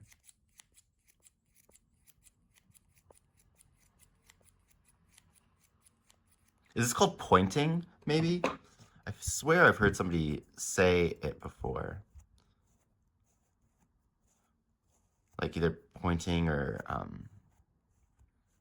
is it called like thinning when you cut out like undercut maybe when you're like trying to take stuff out from underneath to reduce volume? I don't know. Like I said, sound off in the comments. Let's all learn together. But yeah, I'm already really, really liking that. Okay. So now let's kind of tackle this top area. So this top area, we have the hair a little bit longer. Because I used cotton, mine's gonna be shorter just because of like that brush out thing that I kind of told you guys about. But I'm gonna brush it up, And what we want to do is we want to make like 2 spikes that are kind of oriented behind the antenna. So I'm going to make one like right here and one right there. So I'm going to just like roughly shape them here. And when I say spike, I mean like spike. Like I'm making 2 triangles. So we'll cut those, and I'm making sure that I'm not cutting the final length I want. I'm cutting them a little bit longer than what I want because we're going to come in here and we're going to feather them out. It's that little like pointing technique that we just did. And you'll see when I show you the acrylic body one, these are going to be a lot more prominent. I kind of like that long hair there. But yeah, so I'm going to just point those triangles, do that thing that we did on the body, just to kind of change the length, and it's not just like all one blunt length. But I am working in that kind of like triangle formation. I'm going to try to avoid cutting that long one. Awesome. Give him another good comb out. But I think that that's going to be our cotton body all done. So I'm going to go in with the slicker. I'm not pressing hard. I'm kind of just lightly bouncing it on the surface because all I'm trying to do is collect any stray fibers for where we cut. It's also going to be important here not to go over the other crocheted pieces that we've done, because we don't really want to brush those out. And you just want to have the body kind of cleaned up. Going against the grain a little bit. Again, I'm not pressing hard. I'm kind of just bouncing it around to keep those pieces. Okay. So slick it back with my hands. Now, the other thing that I want to show you before we move on to that acrylic body and the things I want to show you there is, so we're going to have some deviation in texture here.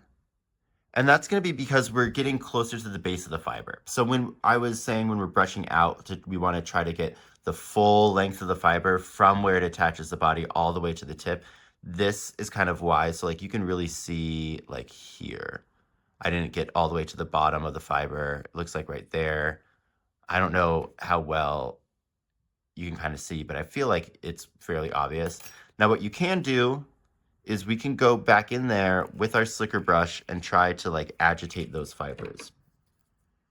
It's going to be a little bit difficult, and I would use like a protective thing. So like here, I'm just going to use my fingers to kind of protect the fang and the claw on either side. And I'm just going to go with the tip, like corner of my slicker brush, and go in there.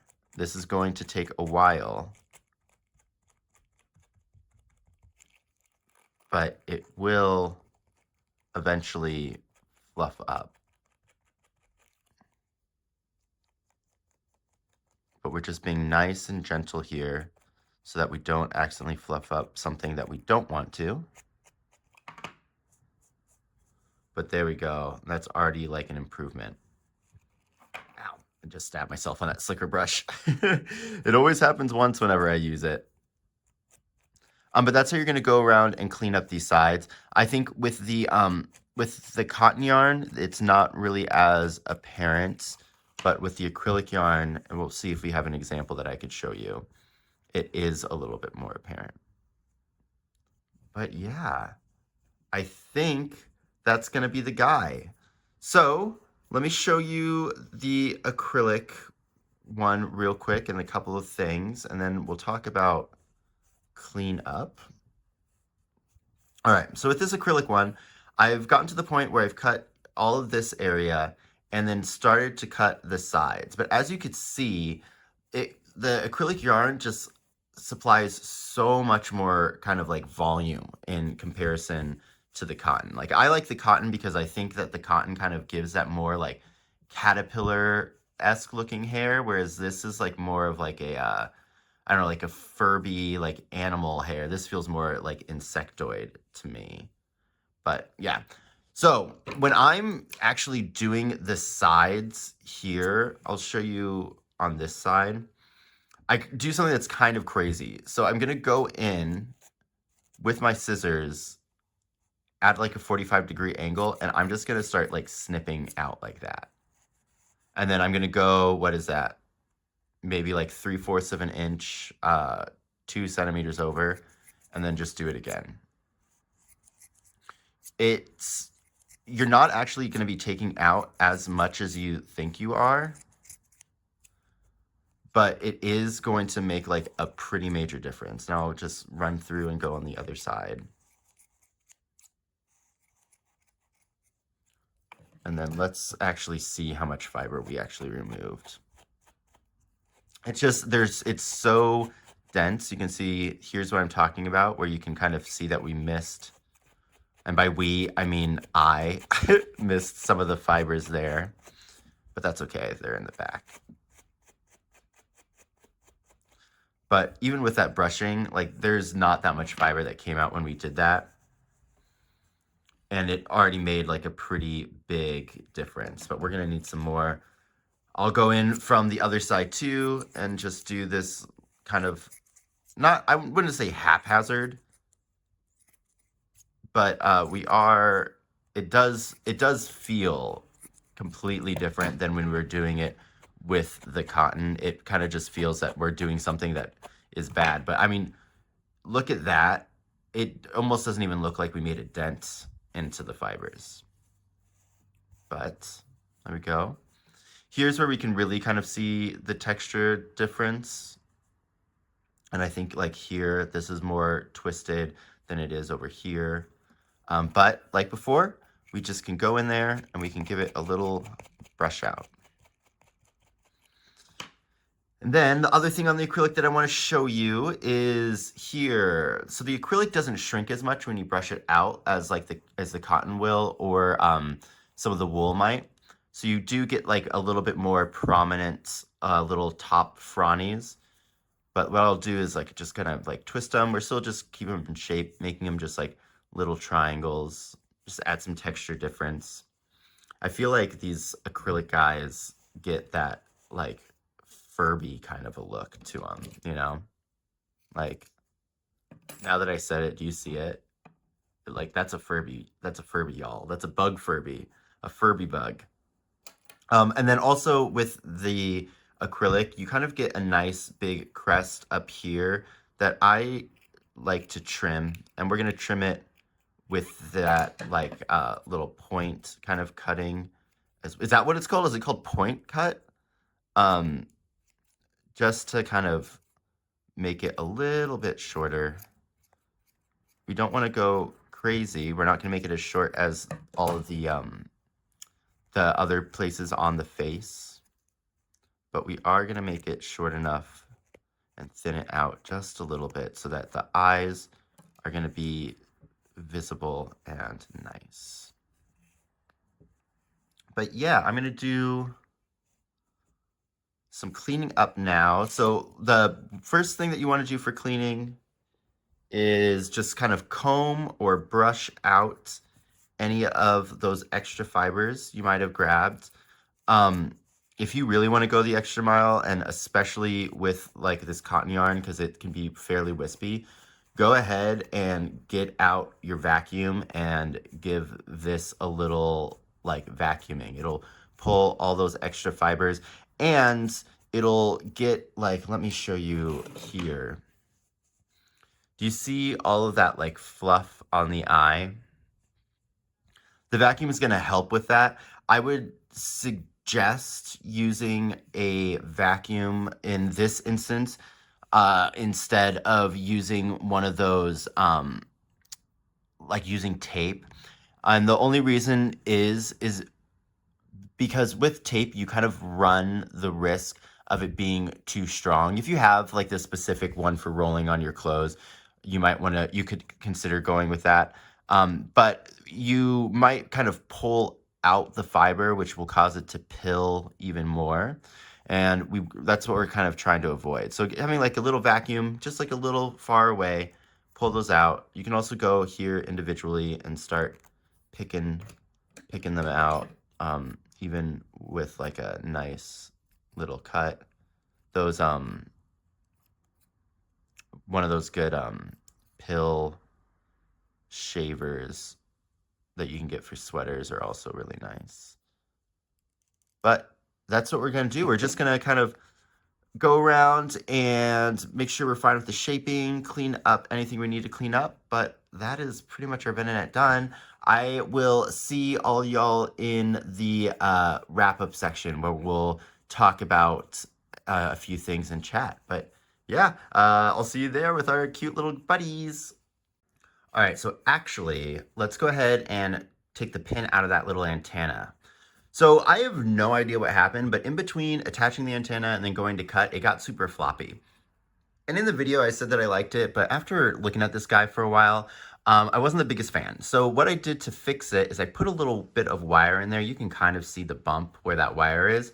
And I figured that I should show it to you guys just in case that happens to you and you'd like to adjust it. Now, all truth be told, I think it's been like about 2 weeks since I filmed that part of the video. And as you can see, like this other antenna is like fine. So I'm not sure what happened. But if you figure out what possibly could have happened, just go ahead and put it down in the comments. Might help other people out. But let me show you how I went and fixed this. So what you're going to need is some wire. I have this like thin, probably like florist wire here. But you could just use a paper clip as well. You just kind of want something that's going to be on the thinner side. And I'm going to cut it so it's about like 1.5 inches long. So what is that? Like about 3¼ centimeters? Or no, 3 3/4 centimeters. Maybe, if these wire cutters are going to be... There we go. All right, I'm going to get this as straight as possible. And what we're going to do is we're going to go inside of our, I'm going to probably do it from the back. We're going to go inside of our antenna into one of these stitches and go into the I-cord and down through the body. So let me get this back here, and I'm probably going to go maybe about like 3 stitches up from the body. I'm going to go in there and find a place without any resistance and just kind of slowly work my way down, into there. So as you can see, do you see how we're like inside of the stitch? Now I'm going to kind of work it until I can get it to go into the body. And there we go. I feel it going down in there. And now I'm just going to slowly push on this until it just almost like disappears into the stitch. So we're going down. Got a little burn there. All right. Cool. So as you can see, we are like just about into that stitch if the camera focuses. So now what I'm going to do is I'm going to just slightly pull on the antenna and that should disappear in. Oh, almost. There we go.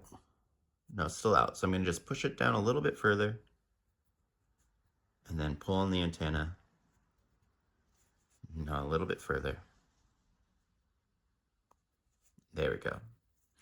So we want to push it down in, but we don't want it to go fully into the body, because the next thing that we're going to do is we're going to push down on the body and then hold on to the little wire that we can feel on the inside really tight, and then let go of the body, and that'll help migrate it up into the antenna. So let me show you what I mean. So I'm pushing down on the body around the antenna, and I'm going to feel and pinch into there until I can feel that I got the wire, and I'm going to let go. And do that a couple more times. It's almost like we're kind of like pumping the wire up into the antenna. So you can see kind of even here now that like the wire is like somewhere here-ish. And that's probably good. We don't need it to go super high. We just need a little bit of support. So now with that wire in there, we can kind of bend it back and it's going to have more support than it did before. You can see here, like this one, because it was so floppy, the wire is kind of extended up a little bit further. But yeah, that's how you would do that. So no worries if yours got floppy and you want it to be a little bit more erect, that's how you would do it. So quick little tutorial aside, now let's go to our little recap section. All right, see you guys there. Okay, so that is our Venonat complete. That was a big project. Thank you guys for watching the whole thing. I think that this guy is like really, really fun to make. It gets to use a lot of like interesting techniques, right? Like with us using our little cut loop stitches. I also really like this technique for the eye, and I think I will end up using it a little bit more because you get just like these really, really beautiful color changes and are able to kind of like make shapes that maybe you wouldn't necessarily think were going to be possible. Also, definitely need to make a video on these different stitch patterns and how it works, like the sewing patterns, like the difference between like how we get this connection on the eye versus how we end up getting like this look on the fang. Because I think that there's that's kind of one of the aspects of maybe fiber arts in general, the stitch patterns that don't really get talked about too much in crochet, but do have kind of like a major effect on things. What else do I like? I like the, how all of these are kind of like a little bit different, right? And I think it's just kind of the nature of doing the brushed out and giving it a haircut. So all of these little Venonats, besides like even the different fiber types, but they all have their own little like personalities and little like chonky bodies. They're super, super cute. I feel like in comparison to these other two acrylic ones, the cotton one kind of looks like he like got left out in the rain, which is really adorable. New cannon unlocked, got hit by a water gun. But yeah, that's gonna be the Venonat Crochet along.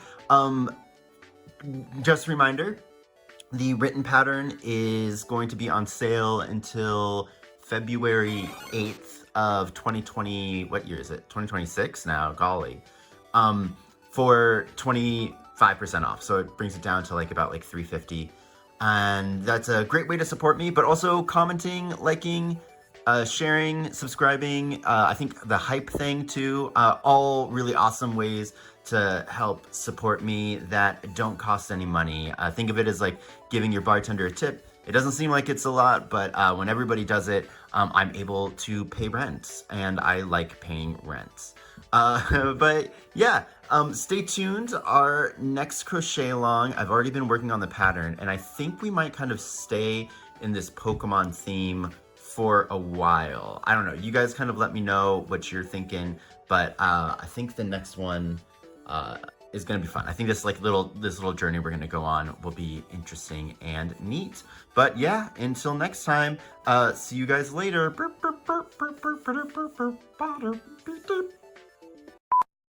Like maybe about 1.5 inches. So what is that? That's 4 centimeters. That's not 1.5 inches. Oh my gosh, maybe it is. That was crazy. This wire just like flew after I dropped it. All right, let's reshoot that.